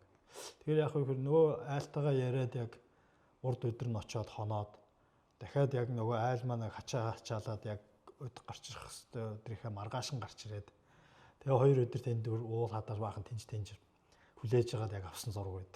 Яг тэр үеэр тэр цааталт нь харьхаа түргний уулс, тэр хөх нуур, шар нуур, тэр баруун зүслэнгийн байгалийн үзэмж, за тэр нүгөө явж байгаа айлын тэр их доороос тэр их том өндөр даваан дээр гараад ядраа цуцаад гараад ирж байгаа тэр мал ах уу тийм ээ. Яг тэр үеийн агшин надад одоо хамгийн гоё. Одоо ч гэсэн харагдчихээн л та. Тэр бол одоо эдгээр 3 зураг л одоо миний хамгийн шууд асуусан хамгийн ойрхон зураг бууж байна. Тэгэхээр өнгөрсөн жил одоо энэ жил одоо 25-нд одоо өвс нутгийн маань одоо 100 жил болсон. Ахын хувьд бол бас баггүй бас завгүй жил өнгөрсөн байх гэж бодож байна. Тэгэхээр энэ жил бас бүтээл гаргасан. Тэр бүтээлийнхаа тухай ер нь бол хичнээн ер нь цомог юм гаргаад байна. Бас яг одоо уран бүтээл талаас нь асуулах. Уран бүтээл талаас ихэр анх нөгөө л ярьжсэн 2015 онд авсан анх камераас л ихсэн зургуудаараа л явсан шүү дээ. Түүнээс биш 15 оноос өмнө авсан дижитал жижиг зургнуудаа бол байж л байгаа. Тэднийг бас голоод бас оруулахгүй байгаа шүү дээ. Гэтэ голоод бас болохгүй. Тэр чин зураг бол нэгэн тэр чин акшныг аваад үлчсэн тухайн цаг хугацааны юм чи түүх учраас тэрийг би хайрлж хадгалж одоо жижиг хэмжээ дамжаа багт чанар муутаж гэсэн би хадгалж л байгаа. 15 оноос хойшоо гэхээр одоо 25 он хүртэл болсон нийт 10 жилийн хугацааныхаа архивын материал одоо цуглуулсан материал маань ерөнхийдөө 19 сумаар биетэй хамгийн сүүлд нэг удаа тойроод ингээд 4 удаа тойрчихж байгаа байхгүй. Бүх сумуудын. Тэгээ хамгийн онцлог гэсэн бүх газруудаар явсан л да. Бүгднгийн тэгээ чад бүр ихэнх газрын бол өвөл, хавар, намар, зун дөрвөлөрлөлт нь явж авсан байгаа. За Ус аймгийн 80 жилээр Ус аймгийн 90 жилээр бас ингээд Ус аймгийн уул усын диважин гэсэн бүтээлүүд хийчихсэн юм билээ. За 80 жилийнх бол бас нэг тодорхой хэмжээний 80 жил гэдэг чинь одлогоос 30 жилийн өмнөх явдал шүү дээ, тий. Тэр арай нэг өөр 20 жилийн өмнөх явдал учраас нэг хэвлэлт чанарын хувьд бол бас нэг ихтэй зургууд уран бүтээлийн хувьд бол гайхамшигтай тийм зургуудыг авсан байна. 90 жилийн хойгоор гарсан тэр баг дэлхийн овс гэдэг ном гаргасан байлаа. Тэр Чингисийн өнөр төвшин баха тэр хүний гаргасан ном байсан баг. Нэг нэлээд зузаан таны мэдхүн чанартай айл баг мангар зузаан нэг ном байт юм билээ. Тэгээ энэ номуудыг ингээд 80 90 жилээр гарсан номуудыг нэлээд харж агаад би эднэрээс арай өөр зүйл хийх хэрэгтэй. Тэгээ би өөрийнхөө бас онцлогийг уран бүтээлчийн хувьд арай өөр өөрийнхөө онцлогийг шингээсэн тийм зураг хийх хэрэгтэй гэдэг үүднээсээ сүүлийнхээ 10 жилийн зургуудыг шигшээд тэр чинь бараг 1000 гаруй зургууд дотроос нэг 500-ыг нь үлдээгээд 500-аас дахиад 200-ыг нь үлдээгээд 200-аас дахиад 100-ыг нь үлдээгээд тэгээ нэг 4-5 ингээд шүүж агаад тэгээд нэг уул усны дивааж ингээд 100 жил зориулаад бүтээлээ хийгээд бас сая 100 жилээр ирсэн сайхан хол оройс ирсэн нутаг орно гэсэн хүмүүс маань сайхан худалдаа авалт хийгээд нэг 1500 гаруй номыг бол манай ард иргэд худалдаж авсан байгаа. Мөн энэ жил чинь бас нэг 100 жилтэй сумууд байсан шүү дээ. Тий. Тэр 100 жилтэй сумууд дотроос Төмөн Тэмээт Завхан нутаг гээд Завхан сумын 100 жилийн гэрэл зургийн цомгийг бас Ус аймгийн Улаанбаатар утдаг Завхан сумын нутгийн зөвлөлийнхний бас хүсэлтээр бол хийж өгсөн байгаа. За мөн Түргэн сумын 100 жилийн цомгийг болохоор бас хийсэн байгаа.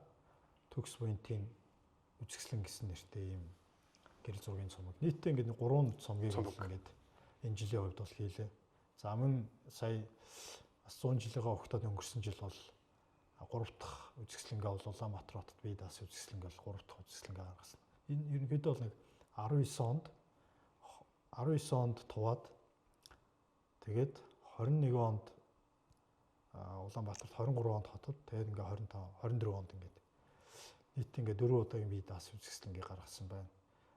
Гэрэл зургийн цомгуудаа бол ингээд анх гаргасан гэрэл зургийн цомог Цэнгэр тэнгэрийн орон гэдэг нэртэй гэрэл зургийн цомгоо дараа нь уул усны диваажин гэж хоёр гэж гаргаад одоо ингээд уул усны диваажин Увс нутаг гэдэг одоо ингээд 3 дахь цомгоо бүр ингээд илүү чамбаа уулгаад илүү агуулгыг өргөжүүлээд бас ингээд бүлэг болгож англиа тийм ээ ингэж хийсэн байгаа. Яг энэ гэрэл зурагтай холбоотойгоор яг одоо гэрэл зураг энэ бүтээлээ хийх гээд явж байхад одоо тохиолдсон адал явдалтай тийм дурсамж юу байна? Адал явдалтай бас их хэцүү ч юм уу тийм ээ? Эсвэл их гоё баяр хөөртэйгээр дарсан ч юм уу тийм бүтээл бас юу байна? Зөндөө шүү дээ.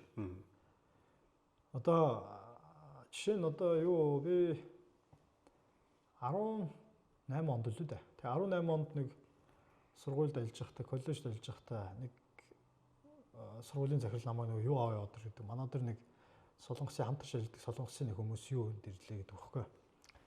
Хамтын ажиллагаагаар ажиллаар ирчихсэн явжсэн. Тэгээ чи нэг аваад херас нуур үзүүлчихэд ирж. Тэгэл надад таахгүй. Тэгээ би херас нуур аваад үзүүлэх гээд бас нэг өдөд явахгүй. 12 сарын нэг стал нэг 7-8-ны үеэр байсан баг. 6-7 жил юм шүү дээ. Тэгээ яваад очсон чинь яг тэр харт ирмэс талаар очсон. Тэгж яхад яг херос нуур хөлдөх гэдээсээ маш гоё үзэсгэлэнтэй байсан байхгүй. Яг одоо херос нуурын дээр ингээд 3-4 ийм үе үүсчихсэн. Одоо яг усны уур яг агаарт гараад ингээд яг нөгөө конденсац гэдэг процесс чинь яг усны уур агаарт үүл болж байгаа тэр процесс яг миний нүдэн дээр болж байгаа байхгүй. Тэгээ би тэн дээр хэдэн сайхан зургийг гас дараал тэгж яхсан камертай байсан юм шүү дээ. Ийшээ тийшээ явахдаа камера барайл тавьчихсан байхгүй. Надад дэйтайгаа байсан юм баха. Тэгэл авчихсан. Биш 610 байсан юм байна. Nikon D610 байсан юм л дээ. Тэгэл тэр зураг маань надад амар тийм урам зориг өгсөн байхгүй. Акшн. Гэрэл зураг гэдэг бол аргагүй л акшн байт юм байна. Ховор акшн байт юм байна. Тэгээ тэр зураг маань ч гэсэн тухайн үед одоо нэлээд олон Facebook-оор бас нэлээд их хандлт аваад. 3 байшинтай байшин 5 байшин байдаг шүү дээ. Тэр 5 муурын байшинтай. Тэгээ дээрээ нэг хэдэн үед ингээд бий болчихсон. Тэр зураг надад одоо бас амар миний одоо яг үлдсэн зургуудаас сэтгэлд үлдсэн одоо хамгийн гоё бас нэг гоё дурсамж юм да тий. Бас нөгөө Ямат ууланд зураг аваа явж хагаад бүр тэр уулын орой дээр баг Яматын орой дээр явж байгаа төлөө дээ. 2 юутад харсан яг халз гахатад харсан байхгүй. За. Нөгөө 2 гахаа намайг хараа зогсчихсон яг урдаас. Би гахаа зогсчихсон. Тэгээ аппарат юун дотор. Цүнгэн дотор. Тэгээ аппаратаа буулгаад ингэ хоорч. Тэр чинь нэг за нэг надаас нэг 4 за нэг 5 м 4-5 м-ийн зайтай таарч байгаа байхгүй надад. Яг л халз тулсан. Яг халз таарч байгаа.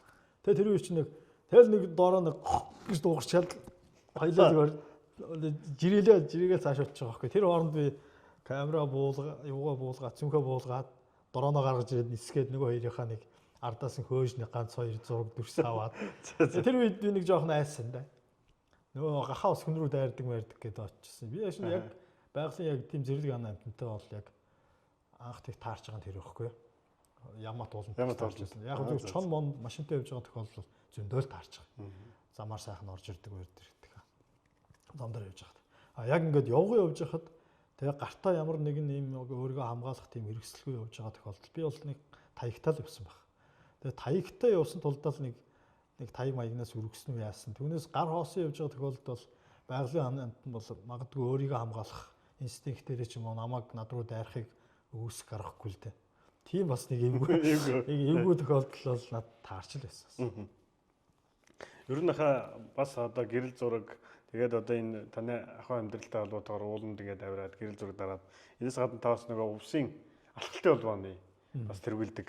Тэгэхээр ер нь өглөөр талхах ер нь энэ зуршлаар нь ах хэрхэн хаанаас ирнэ эхэлсэн бэ?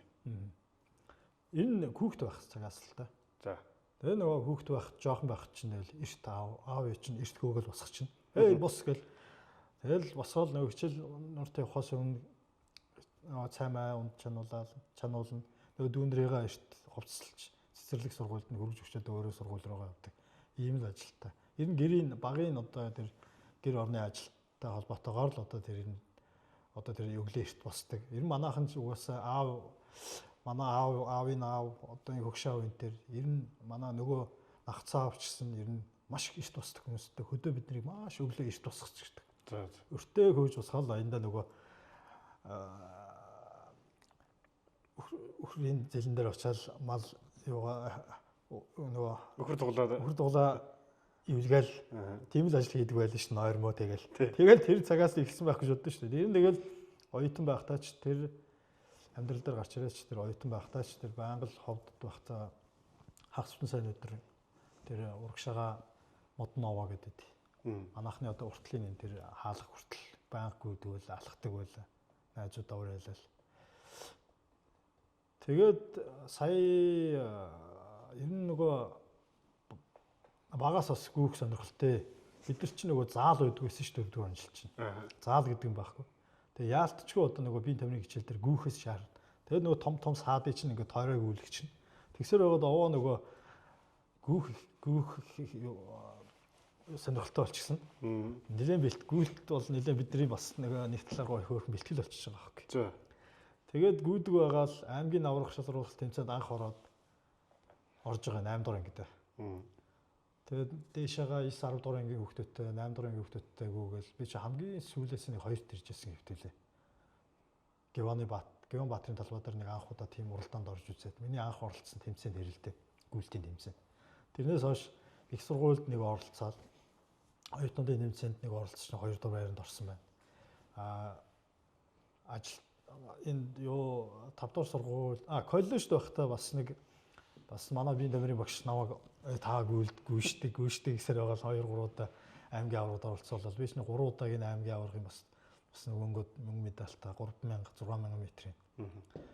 Тийм гүйлтэнд оролцоод барай явж ирсэн байна өөрт. Тэгэл ер нь 15 6 оноос хойшоо ер нь өглөөд бас их алхдаг. Өглөөд хийх юм баг. Өглөө эрт босч алхах зуураа нөгөө зураг аваад тэгэл явдаг байсан байна. Одоо ерөнхийдөө алхалт энэ хэдэн хоббинууд нь хоорондоо одоо ингээд нэг сайхан ингээд таарч байгаа юм л да. Нэгдэж байгаа юм л да. Тэгээд нөгөө юу руугаа ороод алхалт байна. 2017 онд анх надад Монголын явган алхалтын холбооноос та ингээд явган алхалтыг Ус аймагт ингээд яваад өгөөч.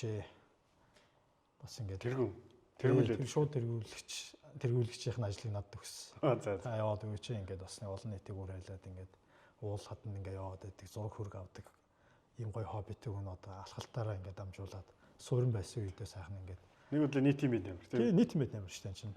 Тэгээ алхалт бол өөрөө маш гоё л доо. Тэгээ тэрнээс хойшоо явган алхалтын холбоонд ер нь байнгын алхахтыг нэг 30-40 хүнтэй болоод одоо нөгөө сүүлдээ би өөрийнхөө нэг хоббигоо нөгөө хоббигоор гэдэг шиг нэг ажлыг нөгөө ажиллаар ингээд дараад одоо нөгөө гэрэл зургийнхаа уран бүтээлийн ажил руу ингэж ороо яваад байхаар алхалтын ажил бас нэг талдаа ингээд хоцроод өөрөө бас нөгөө заавал ингэж яг урт талдан гарч ингэж манлайлж тий ингэж бас явахгүй бол ингээ хүмүүс ч бас тэр болгон ингэж явахгүй. Гэхдээ яг одоо тэрнээс хойшоо ингээд байнга алхасаар байгаад тогтмол өглөө алхахдаг бол одоо байнгын нэг 20 хүн байж та манай аймагт бол. Хаврт бол бүр их шүү дээ. Хаврт бол зөндөө явж байгаа тий. Дулаан уйлралд. Дулаан уйлралд бол тий. Нөхцөлийн бүрдүүлээд одоо шил улаан уул руу сайхан тий явган миний замын гүйлтийнхэн замыг тавиад өгчих юм бол бүр гоё бол. Бүр олон идэвхтэй алхах хүмүүсийн тоо олон болно. Одоо гашууны гол руу тавьчихсан байгаа зам руу бол хаврт бол битүү явж шүү дээ. Зөндөө явж шүү дээ. Ер нь бол маш их олон хүн алхдаг болсон. Ер нь өглөө эрт босоод алхаж байгаа хүмүүс чинь ингээд яг зөвхөн ганцаараа өөрөө алхаад байх биш ингээд цаанаа эргээд олон хүмүүст бас ингээд үлгэр дуурайл болж байна гэдэг цаагаараа их бас олон талын ач холбогдол нийгэмдээ бас эерэг нөлөө үзүүлж байна. Нийгэмдээ маш их эерэг нөлөө үзүүлж байгаа олон хүмүүс үлгэр дуурайл болж байгаа. Алхалтаар дамжуулаад олон хүмүүс одоо ер нь маш их эрүүл мэндийн хувьд ч гэсэн тэр эрүүл мэндийнхэн чанар маш их дээшилж байна. За алхалт чинь өөрөө нэг талаа нөгөө талаар бас спорт шүү дээ тийм ээ. Алхалтаар дамжуулаад олон сайхан хүмүүс хоорондоо танилцж нөхөрлж магадгүй ажил амьдрал дээр ингэж хоорондоо бизнесийн хувьд чинь ингэж хамтарч ажиллах юм нөхцөл бүрдэж байна тийм. Олон сайхан аялалд ингэж хамт явж байна алхалтаар дамжуулж. Алхалтаар дамжуулаад олон жил тогтмол тууштай ингэж алхсан хүмүүс тэр бронхит тий одоо ингээд зүрх судасны өвчин ч юм уу хөдөлгөөний дутагдлаас таргалалтаас ч гэдэм үү тий маш олон юм эрүүл мэндийн хувьд маш сайхан агц гарч байгаа юм л да. Ер нь дэлхийн эрүүл мэндийн байгууллагаас ч гэсэн одоо нийт хүн төрөлхтний уриалаад байгаа шүү дээ тий. Ер нь өдөрт та дор хаяж 100000 алхалтыг хийгээд байгаараа гэдэг. 100000 алхалтыг хийж байгаа хүн бол эрүүл байна гэдэг байхгүй. Японочд ч гэсэн одоо тэрийг юу гэж баталдаг вэ гэхээр ерөөсө машин унахыг нэг боддог. Аль болох одоо алхахыг хятадууд ч юм уу тийм ер нь Азийнх нь бол алхахыг бол илүү үздэг байна. Ер нь Аз, Европ ч хэлдэг.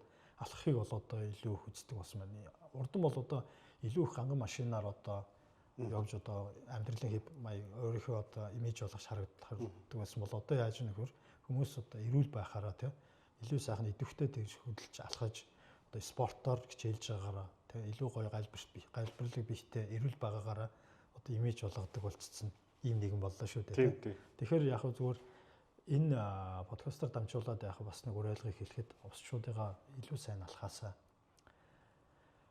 тогтмол тууштай алхаж ээж өглөө оройд заавал энэ хүйтэн өглөө өдөр хүйтэн өвлөхгүй тийм ээ.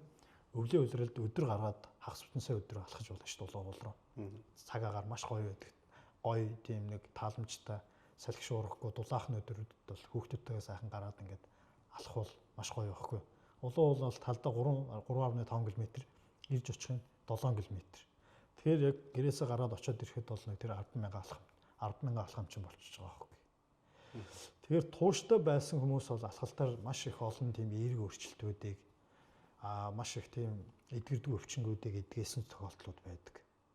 Тийм учраас одоо би алхалт бол маш олон одоо бас магадгүй одоо тэр спортын анхан шатны тэр дасгал байх болов уу гэж би боддог л да. Энэ байх боловч шинжлэх ухаан ч гэсэн ингээд тэгээ баталчихсан байдаг л да. Тэгээ энэ спортын хүн болгоно очиод зааланд сагсан бөмбөг болиол тоглоод теннис тоглоод байх боломжгүй тийм ээ. Тэгээ бүх насны хүмүүс тэгэхэд бүх насны хүмүүс хийж чадах ямар ч зардал чигдэл гарахгүйгээр ямар нэгэн одоо үнэтэй тийм спортын ямар нэгэн хэрэгсэл авахгүйгээр хийж чаддаг зүйл бол алхалт байгаа байхгүй. Идэвхтэй алхалт. Тэгэхээр идэвхтэй алхалтыг сайн хийснээр хүн бол эрүүл байж чаднаа. Эрүүл байж чадсанараа амьдралынхаа чанарыг бол амьдралынхаа чанарт маш их өөрчлөлт оруулж чаднаа гэж одоо би баттай хэлэх байна. Тийм учраас хөгшин залуугүй, хөгшин залуу хөөхөд гэхгүйгээр бүгдээрээ сайхан алхалтыг жилийн 4 улирал бол байнга хийж хөвшөөрэй. Ялангуяа өглөөд хийсэн алхалт бол илүү үр дүнтэй байдаг шүү. Ганцхан биеийн эрүүл мэнд талаасаа биш, сэтгцийн эрүүл мэнд талаасаа ч гэсэн алхалт хүнд бол маш их тийм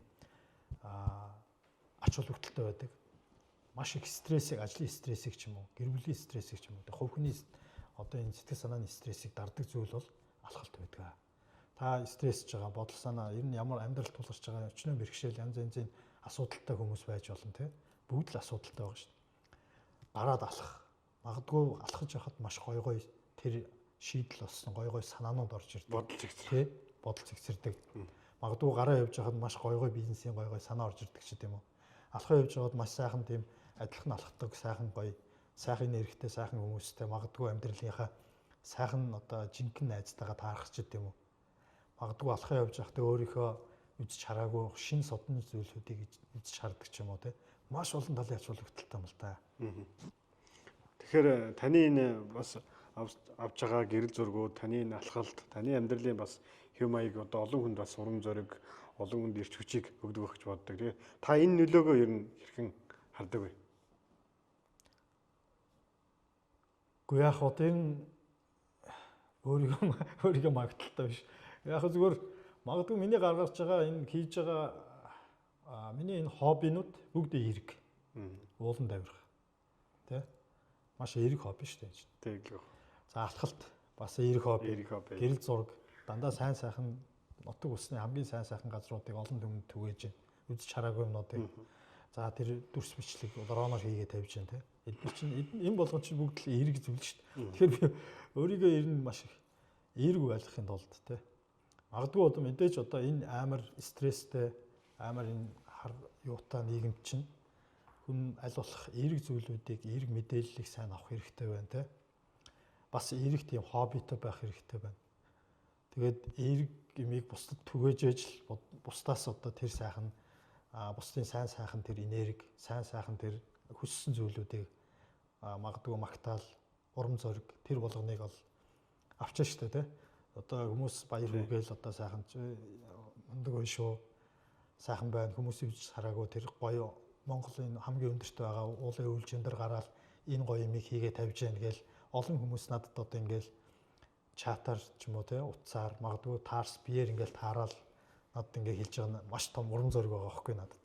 Тэгэхээр би одоо хүмүүст одоо ингээд бас багч дугаа одоо юм эерэг тэр үлгэр дуурал нөлөөллийг үзүүлж байгаа болов гэж боддог штэ. Аа. За тэгэхээр анх бас нөгөө ирээдүйн бас энэ улс нутгийн одоо улс нутагт амьдарч байгаа энэ ирээдүйн улсын залуус төр нь хандаж бас үг ер нь захиараа гэвэл юг захимаар байна байдгийг юм. За уул усны дивааж нь ус нутаг бол өөрөө нутаг усан ч гэсэн гайхамшигтай нутаг. Энэ нутагт төрсэн хүмүүс бол бүр гайхамшигтай. Өөрийгөө хамгийн азтай тооцох хэрэгтэй. Энэ нутагт төрсэн хүн бол энэ нутагт төрсэн хүн бол хамгийн хүчтэй нэрхтээ төрдөг гэж боддог.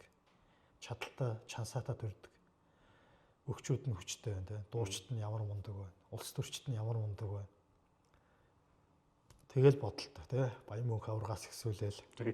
Тэгэл тэр сэдэн бал дарга тэр дуучин төм нэмбэрлэгээл одоо энэ салбарт манлайлж байгаа юм мундаг хүмүүсийг харахаар энэ улс нутгийн ген гэдэг бол агуу шүү. Аав ээжээр өвөг дээдсээс чинь дамжиж ирсэн энэ та нарт ирсэн маш их хүч байгаа. Өөртөө итгээд яг өмнөө тавьсан зорилгынхаа төлөө тууштай байж чадах юм бол амжилт бол ойрхон байдаг шүү. Өөртөө гоё яг өөрийнхөө сонирхсан гоё хоббигоо олж аваараа. Чадвал тэр хоббинд байгальтай их сайхан ойрхон байгаасаа тий.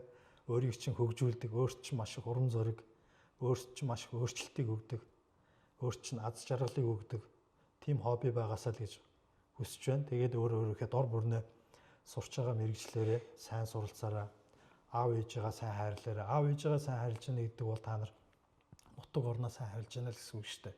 Тийм ээ? Тэгэхээр хүн болгоно нийгмийн бүтээгдэхүүн байдаг учраас хүн бүр хүүхэд бүр залуу хөгшин гэлтгүүгээр нутаг орноо сайхан хөгжүүлэхийн тулд өөрөөсөө сайхан санаачлахтай. Дээр нь өөрийгөө маш сайхан эрүүл байлгаараа тий. Тэгээ эрүүл байж байгаа нөхцөлд бол таны ухаан бол саруул байгаа. Маш их зүйлийг хийж бүтээж чадна. Магадгүй өмнөх үеийнхний хийж чадаагүй маш их одоо тийм их зүйлийг оюуны ч байд юм уу тий. Материалыг тэр бүтээн байгуулалт хийж чадах зүйлүүдийг бол одоо манай дараагийн хүүхд залуучууд усынхны одоо энэ төвчөө болсон дараагийн үед бол хийж үтэн гэдэгт бол эргэлзэхгүй итгэлтэй байна. Тэгээ бас нэг асуулт асуумар санагчлаа. 20 настай Баттулгада энэ үг зах гэвэл ямар зүйлийг хэлэх байсан бол та? Өөртөө 20 настай өөртөө нэг юм ингээ одоо жишээ нь цаг хугацаа ухраж болдог бол гэдэг шүү дээ. Тэгэхээр 20 настай Баттулгад нөхөр минь чи тэгээ шүү. Нөхөр минь чи ингээрэ гэдэг нэг юм хэлгээвэл юу хэлэх байсан бол? Хэрвээ би одоо 20 насаар залуу байсан бол маш зоригтой л байгаараа л гэж өөртөө хэл. Нөгөө нэг тийм үг байдаг шүү. Зоригтой хүнд л бурхан тусалдаг гэж үг байдаг шүү дээ, тий? Зоригтой хүнд бурхан тусалдаг гэж үг байдаг.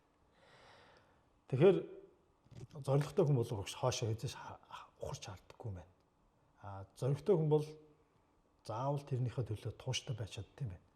Зоригтой байгаа зоригтой байцгал юм бол одоо хэрэг хийж чадахгүй зүйл гэж байхгүй гэж байгаа юм. Тэгэхээр би өөрийгөө хэрвээ 20 настай байсан бол маш зоригтой байгаасаа байгаад тий одоо магадгүй өөрийнхөө өмнөх 20 жил дотор хийж чадаагүй миний амаа барьдаг юмнуудыг бол аль хэдийн хийсэн боломжтой гэж боддог байхгүй. Тийм учраас энэ альва эхлүүлж байгаа юу ч байж болно тий. Ямар шинэ бизнес ч юм уу, шинэ ажил ч гэдэг юм уу, шинэ хичээл сургууль ч гэдэг юм уу, шинэ хэл сурах гэж байгаа ч гэдэг юм уу тий.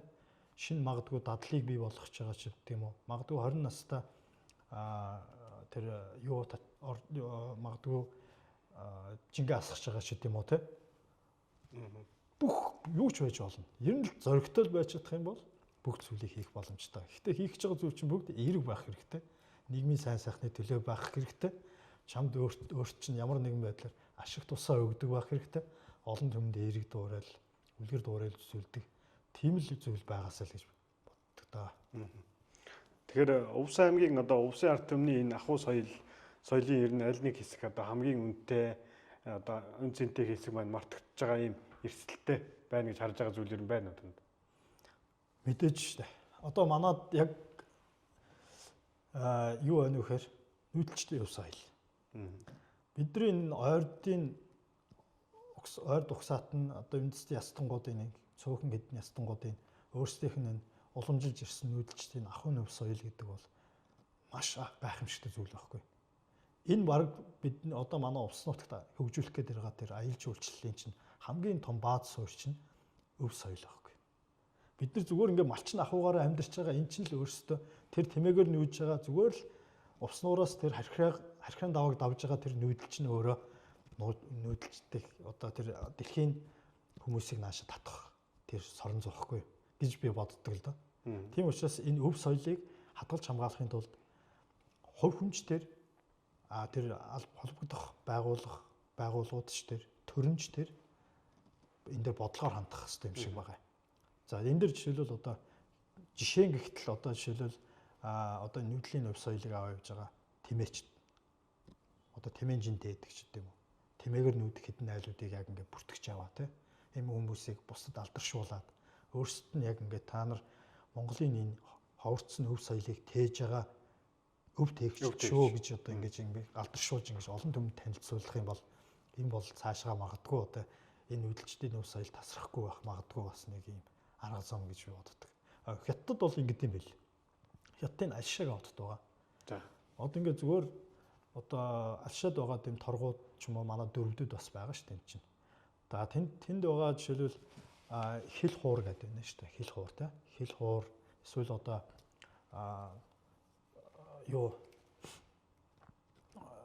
тэр ноосоор нөгөө янз янзын гар урлын бүтээгдэхүүн хийж штэ тий.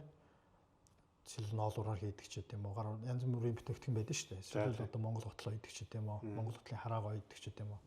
За яг тийм өв соёлд идэх хүмүүст болохоор жилд Монгол мөнгөөр бол сая төгрөг өгдөг юм. 10 сая төгрөг өгдөг юм бэл. Сая би хөөх явж байхдаа тэрийг сонссон л да. 10 сая төгрөг өгдөг юм байна. Зөвхөн урамшуул болгоод өгдөг юм байна. Та өв соёлтой байж байгаа учраас гэдэг үү. Энийг одоо удаан жил хадгалж яваараа тийм ээ. Залуучуудад дараагийн ихэнд боломжлуулаарай гэсэн. Тийм байдлаар тэгэхээр тэр чинь амар гоё байхгүй. Тэгээд яг тэрнтэй адилхан жишээлбэл манад ч гэсэн одоо ингээд хөөмийг одоо манай басан ч биш үү. Дэлхийн хэмжээний одоо 5 удаагийн гран при авчихсан том хөөмийч манад байж шүү дээ. Басан гэж юм уу те. Одоо басангаар дамжуулаад одоо энэ сайхан одоо дунд сургуулийн хүүхд залуучуудад хөөмийн урлагийг заах хэрэгтэй байна шүү дээ гэдэг ч юм уу. Хичээлийн бус цагаар. За мөн одоо тэр гоё баяд бие биелгээ, хотон бие биелгээ, дөрвөд бие биелгээ, халах биелгээ энэ биелгээнүүдийг бүгдийг. За дээр нь тэр манайхны икэл хуурыг эдний бүгдийн заамаар байгаа байхгүй. Одоо л одоо энэ өвд соёл дээж байгаа энэ сайхан магадгүй одоо 40 50 60 та энэ одоо хэдэн жилтэй ч гэсэн хүмүүсийг хүүхд залуучуудад одоо яг энэ өв соёлыг уламжилж үлдээхэд нь тэр хүмүүсийг бодлогоор дэмжих, цалин бүнлөөгийг өгөх ч гэдэм үү, тодорхой хэмжээний урамшууллаар дэмжих юм бололцоо эсвэл орчин нөхцөлийг хангах ч гэдэм үү тийм байдлаар ингээд соёлынхын тэр үеийг хадгалж хамгаалах бас юм шаардлагатай. Нөгөө талаар бас нэг өв соёл юу байна вэ гэхээр хэл яриа. Энэ ойрдуудын хэл яриа гэдэг чинь өөрөө ярьж байгаа шүү дээ. Нөгөө судлаачд хэлдэг биз дээ. 13 дугаар зууны Чингисийн Монголын Чингисийн баатруудын чинь те тухайн үеийн монголчуудын хэл яриа чинь яг бидний хэл яриа байхгүй. Яг энэ бид нар нөгөө дунхуутай чинг аваад сэлтгэе те асхандаан харгалдээ, өрөөндаан харгалдээ тийм ээ мангадар те гэдэг ч юм уу одоо мангадар одоо энэ ажлыг амжуулаарай ч гэдэм үү те. За ингээд мангадар ингээд ултаараа ингээд тэр скэ юугаа хийцгээе яа ч гэдэм үү одоо ингээд тэр энэ хэл ярианы соёл гэдэг бол өөрөө үндэснийг авч үлдэх хамгийн чухал том соёл гэдэг. Тэгэхээр одоо нөгөө үндэснийг устгах хамгийн ганц том арга байдаг гэхээр эсвэл нөгөө өөр одоо бичих соёл оруулах гэдэг шүү дээ. Тэгснээр одоо тухайн улс үндэсний хэл соёлыг гэж тийм үү те. Хэл соёлын дархлааг одоо өгөө болгодог гэж байгаа шүү дээ. Тийм учраас бид нар мэдээж одоо яг зүгээр дэлхийд аяарч байгаа энэ үед бол ерөөсөө бид нар өөрсдийнхөө монголчуудын язгуур өв соёл болох хэлний соёлыг бол одоо дараагийн үедээ одоо ном зохиолоор дамжуулаач ч гэдэм үү те. Аль эсвэл өөр төр туул хайлахаар ч гэдэм үү өөр юу байж болох одоо өдөр тутмынхаа гоё эсвэл гэр бүл дотор явах гэж байгаа гоё яриагаараа дамжуулаач ч гэдэм үү эсвэл өө эмээ одоо ач зээн нэртэй ч гэдэм үү аав ээж нь хүүхдүүдтэй ингэж гоё байнгын манай баядууд ингэж ярьж ирсэн дөрвдүүд ингэж ярьдаг дээлийг ингэж ярьдаг малгааг ингэж хэргэлдэг. За өдөр тутмын хэргэлдэг одоо энэ ахуйн эд зүйлтэй данх тунхуу гэдэг ч юм уу одоо тий хайс тогоог хайс майс гэдэг одоо ингээд баах юмнууд ба шүү дээ. Тий. Эднийг ингээд одоо эд дэлхийн зүйлсүүдийг ч гэсэн одоо ингээд нэг нэгээр ингээд баг гэлтгүүгээр танилцуулж явах хэрэгтэй байхгүй. Бид нар ингээд одоо ингээд хараад байх эцэгчүүд хүүхдүүдийн хоорондын харилцаа ингээд маш их ингээд хөндөрөд байгаа байхгүй. Юунаас олж ийнэ вэхээр нөгөөх л дэлгэцтэй холбоотой. Дэлгэцийн аав ээж завгүй баахан завгүй явж байгаад орой ирээд утсаа бариад сууж байгаа байхгүй. Хүүхдүүд өдөржингөө хичээл сургууль гэж явж ирээд бас утсаа бариад суучна. Даалгаврыг хийсэн. Тэгээ маргааш нь яг нэг өдөр тутмын амьдрал нэг ингээд нэгэн хэвэн яваад байгаа байхгүй тий. Тэгэхээр одоо энэ зуны үйлрэлт ч гэдэм үү одоо энэ нэг гоё хүүхдүүдийг бас ингээд яг хөдөлмөр туслан гэдэг дээр үед байсан шиг их тиймэрхүү юмнууд их явуулмаар юм шиг санагддаг байхгүй надад. Одоо магадгүй харих. Өв соёлын тий яг тэнд ахуй амьдралын бас яг холбогдолтой юмнууд нь байж байвал тийм ээ. Явж яддаг тий. Бас ингээд заримдаа одоо хотод ингээд зарим дунд сургуулиудын хувийн дунд сургуулиудын одоо хүүхдүүдийг хөгжүүлэх тийм хөтөлбөр дотор Монгол өв соёл эх оронч үзлэр хүүхдийг хүмүүжүүлэх төлөвшүүлэх тиймэрхүү хөтөлбөрүүд бас байдаг байхгүй. Монгол өв соёлоор яг дамжуулаад яг хүүхдүүдийг аваачаад яг цагаан идэ яг хийж гэн яаж хийж байгаа тий. Айраг цагаан идэгаа яаж хийж гэн. За дээр нь тэр үнэ мал яаж сааж гэн. За тэр ски яаж хийж гэн ч гэдэм үү. За тэгээд одоо тэр тэмээнд гэрээ яаж ачхын тулд яаж тэмээ хомдё ч гэдэм үү. Тэр болгоныг ингээд заагаа явж байгаа юмнууд энэ манжуурт байд юм байна. Хөлбөмбөөрт. Би сая хөлбөмбөөрт одоо нодон жил найзынхаа урилгаар очиод тэнд явж байгаад нэг хэсэг юм 4-5 майхантай ингээд кемплээ явж байгаа хүүхдүүдэд таарсан байхгүй. Тэгээ багштай нь уулзаад ингээд үцхээр багш нь болохоор өөр монгол хүн. Тэгээ бас нэг багш нь ингээд хятад хүн байгаа байхгүй. Тэгээд хятадын нөгөө урд зүүн өмнөд Азийн уртаалд байгаа тэр Гуанжуу, урагшаага байгаа тэр Шанхай хотуудаас хүүхдүүдийг авч ирээд бүр суурин газрын хүүхдүүдийг авч ирээд яг энэ нүүдэлчин ахуй соёлтой танилцуулдаг тийм сургалтын хөтөлбөр хийгээ явж байгаа байхгүй. Тэр маш гоё. Тэгээ энэ хөтөлбөрийг манай Монголд бүр ингээд ялангуяа манай энэ увсад хийх бүрэн боломжтой. Увс, ховд, баяр үлгээд завхан баруун бүс ялангуяа маш их боломж байгаа байхгүй. Тийш харж байна. Маш гоё бас сэдвийг ах маань бас энэ өв соёлтой холбоотой хөндлөө бид бас энэ нэвтрүүлгээрээ дамжуулаад ер нь өв соёлын бас нэг тухай жижигхэн юм булантай. Манай ойрд аялганы бас үгийг ингэж үзэгчтэй бас мартагдж байгаа ч юм уу эсвэл үзэгчд маань төдийлөн одоо манай энэ увсын ард түмэн ойрд аялгаар ярьдаг энэ ард түмэн маань хэрэглэхэ болцсон ч юм ийм үгнүүдийг гаргаж ирэх бас ийм хүсэл сонирхол бидэнд байгаа. Яг тэгэхээр бид энэ нутагтаа л одоо амьдарч эзэн сууж байгаа энэ хүмүүс маань яг энэ ойрд аялганы үгээ өдөр тутамд хэрэгжилж байна уугүй юу гэдэг маань одоо бас ингээд цаг ирэх тусам ингээд алсараад байна шүү дээ. Ер нь бол ингээд холдох гээл. Тэгээ би ингээд нөгөө сошиал контент хүмүүс бүтээдэг хүмүүсээс харж байсан чи тэр тэсийн залуу байсан хувьсэл зүйлгээд дүн дээр ингээд аялгаараа хүндийгээд ингээд тий ганц зэрэг тий ганц зэрэг маань ингээд нэг бас ингээд дөнгөж очиж байгаа оюутнуудтай ярилцдаг ч юм ингээд ийм бас аялгаар байгаа юмыг бас ингээд авч үлдэх гээд ингээд бас маш гоё юм хийж байгаа юм байна. Тэгээд би бас нөгөө талуучаа жаргал цагаахтай холбогдсон. Түүнийг ингээд нэвтрүүлэг хийж байгаа. Эндээ бас нэг ах маань жагаах нөгөө өөх монгол хэлний тойл гэдэг тайлбар тойл хийж байгаа юм байна. Тэн дээр яг ойр дайлганы үгнүүдийг ингээд тайлбарсан. Бүр илүү яг бидний мэдхгүй бид нар одоо хэрэгэлдэг байгаа болсон ч юм уу ийм үгнүүдийг бүр ингээд тайлбарлаж таниулж гаргаж зорилготой ах маань тойл хийж байгаа юм байна. Тэндээс нэг 2-3 үгийн уулаач яах би энэ нэвтрүүлгээр дамжуулаад хүмүүст бас ингээ хэлье гэсэн. Одоо би бас танаас асуух гээд байгаа нь хөдөө гадуур их явдаггүй. Одоо энэ хэрэглэгдэхээ байцсан ч юм уу их хаяа нэг ховор сонсдог гоё нэг дөрүүд ч юм уу баяд айлганы нэг үг байдаг ш. Тийм үг байвал та надаас асууж болно гэж аахгүй нэг 2-3 үг ч юм уу. Асуувал тий. За. Манай нөгөө нэг бид нар чинь ер нь холцсон байлээ.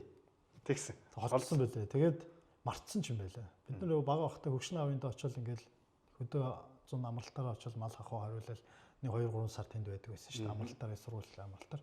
Тэгэхэд яг аав ээж өө эмээ яг тэр яриагаар ярьдаг байсан шүү дээ өө эмээ нэр. Тэгэл хей хүүхдүүд орой алхам боллээ. Юундаа гарцгаатна. Хүүхэд ууландаа гарцгаатна гэдэг байсан үстэй тий. Өрөөний эрт босцгаатна над ухаанд нь шилгэр байд юм гээл одоо тэгдэг байсан шүү дээ тий. Тэгэд би сая энэ юунд явжсэн. Сая манай нөгөө ойрдын Монголын язгуур урлагийн бас ингээд наадмыг бас жил болгон зохион байгуулдаг манай онцгийн тасархаа компани захирлаа Бацгүйх байна шүү дээ.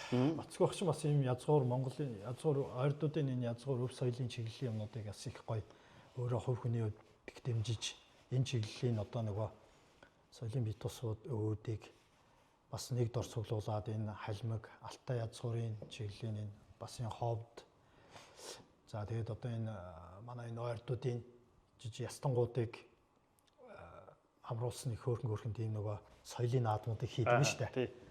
Тэгээд тэр соёлын наадам ч одоо нэлээд олон жил явж байгаа юм шүү дээ. Одоо энэ жил бол одоо баг 20 дахь удаага болох гэж байгаа юм байна.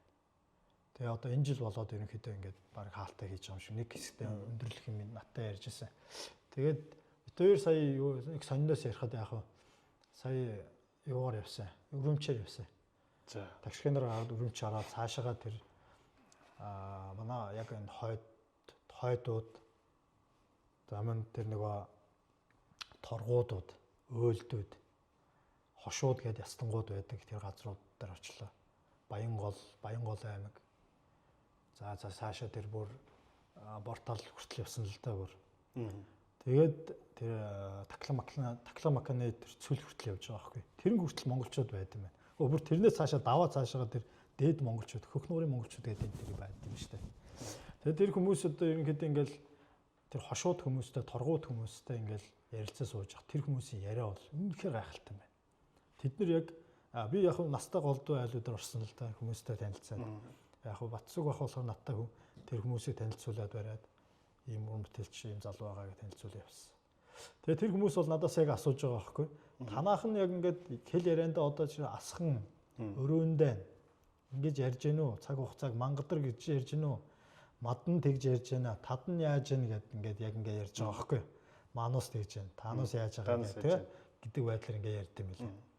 Тэгэд ингээд яг биднэрт бас ингээд загч байгаа байхгүй. За ингээд манай энэ Монгол нутагт суугаад өрөвдөөд баядууд, хоттууд тийм ээ ахмад дүүс ингээд бидний одоо өсөрсөн махны тасархай тийм өндөс угсаа нэгтэй улсууд та нар ингээд өв соёлоо сайн хүүхдүүдтэй сайн зааж агараа. Ялангуяа хэл ярианыхаа энэ ховор гэллүүдийг сайхан хүүхдүүдтэй сайн зааж өгчүүлдэж агараа гэж их загч хэлээ шүү. Тэнтхийн өвөмэнэр тийм ээ.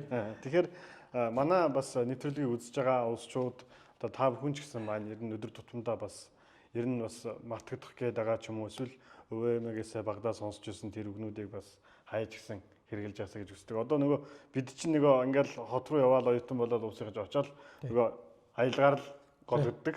Гол өгдөг ч яг тийм ээ. Аялгаар нөгөө ойлголтын зөрүүл үүсээд байдаг шүү дээ.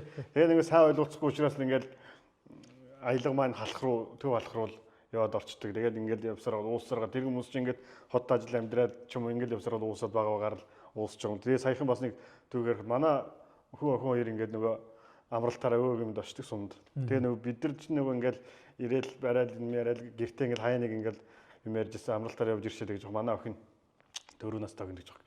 Бичгээ тэгээд бай гэж байгаа юм. Би гин нэр юу л чинь чи яг сая юу гэж хэлж өгсөн чинь тэрийг яг хэлж байгаа юм. Бичгээ тэгээд бай гинэ. Тэгээ би тэгж бид нар нэрээ ингэж хэлдэг байсан чи одоо нэг битгий бойл гэгэлээ сурцсан. Тэгээд охин маань тэнд очоод ээж аваа хоёр маань одоо нэг ярьсан чинь бичгээ бойл бичгээ тэгээд тэгдэг юм. Бичгээ чи гэхээр нөгөө хүн ч ойлгоод авсан. Юу гэж суддаг юм бэ? Би асууж авах шалгаа нэг. Чи сая нэг хэлсүүгээ дахиад хэлдэг гэсэн чи. За юу гэж суддаг гэсэн. Бойл гэсүүгээ. Тэг хин дэгвэ гэсэн чинь. Хогшоо хоёр зааж хэллээ. Гэшүүд оргоор нь хэлж байгаа. Тэгэхээр та бүхэн ч гэсэн манай энэ нэвтрүүлгийг үзээд багч гэсэн бас аялгынхаа үгүүдийг сэргээгээсэй гэж бодож байна. Тэгээд жагаагаас ирүүлсэн бас ганц хоёр үгийг би энэ дээр бас тайлбарыг оруулаад өгье гэж байна. Бөлбөө гэж үг байдаг. Ер нь бас мартагддаг. Бөлбөөднө гэдэг. Яг зөв.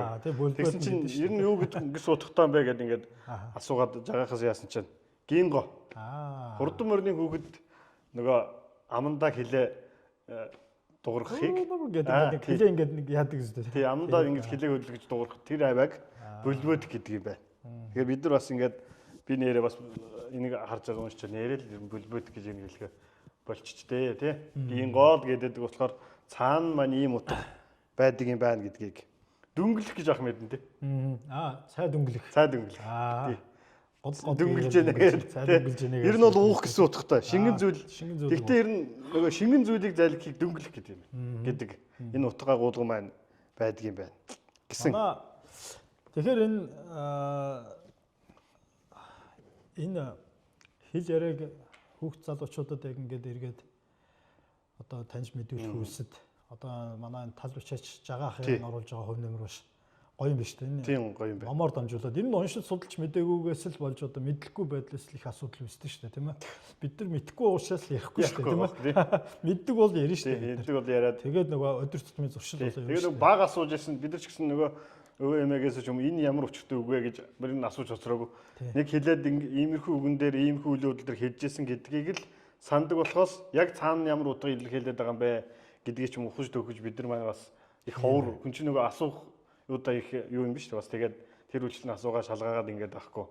Учираас бас ингээд жоохон мартагдах тал руугаа маань бити ороосоо л гэсэн үднээсээ энэ бас миний одоо буланг та бүхэнд төлөвлөлөө. Тэгээд ахын маань одоо битэрийн ярилцлагын цаг ерөнхийдөө өндөрлөх тийшээ хандаж байна. Энэ дараагийн зорилго, дараагийн оргилт нь юу вэ? Ер нь бодсон юм их байна. Хий, бүтээ гэсэн юм их байна. Гэтэ яг нөгөө гадагшаа гэхээс илүү дотгошоо ирүү хармаар юм байна гэж бодож байна. За. Хол явж юм үзэж харж гэхээс илүү одоо бол угаасаа одоо бүх зүйлийг бол одоо интернетээр ч юм уу те онлайн бүгдийг баг үзэж штэ бид сошиал дээр те хаана ямар юу гэдгийг энэ баг олоод мэдчихэд одоо мэдлэг боловсрол бол асуудалгүй боллоо штэ. Хүн хувь хүний өөрийнх нь хичээл зүтгэлээс их юм шалтгаалахаар болжтлаа. Тэгэхээр одоо бол ерөнхийдөө яг зүгээр холоос юм хайхаар ойроос жоохон уран бүтээл хаяа гэсэн л бодолтой байна. Ойрдуудынхаа ялангуяа энэ нутгийнхныхаа ахуй амьдралын энэ чиглэл рүү жоохон сонин содон юмнуудын жоохон уран бүтээлүүд хий гэсэн санаанууд байгаа. Ихтэй яг төрүүлээ хэлж байгаа нөгөө бүтэн гэдэг шиг яг зүгээр санаа байна дараа нь юм байна гэж санаа байна. Тэгээд дараа магад одоо би хэлснийхэн дараа тэгээд магадгүй тэгээд дараа нь удаа харах байхаа гэж бодож байна. Тэгэхээр маш их баярлалаа. Бидний бас уул усны энэ сайхан гэрэлт ус нутгийн одоо ард түмнийг юу хийж бүтээж байгаа. Энэ ард түмний дунд ийг л бус түүхийг бүтээж аваа. Эрхэн хүмүүсийг оруулах зорилготой. Манай баруунд нэртэй энэ подкастыг бид та бүхэндээ төлөвлөлөө. Ахта баярлалаа. Хүмүүстийн өндөр амжилт хүсье. За их баярлалаа. Бас анхны дугаар энэ анхны подкастынхаа дугаарт бас урьж бас хүндэтгэж оролцуулсан явдал баярлалаа. Их сандраад зарим зурм юм маш жоохон дутуу утуу ярьчих шиг боллоо. Баярлалаа. За ингээд үзэгч та бүхэндээ баярлалаа. Бидний бас улсчууд нэртэй YouTube сувгийг та бүхэн маань дагаарай гэж хэлье. Дараагийн дугаараар уулзлаа. Түр баяртай. За баяртай.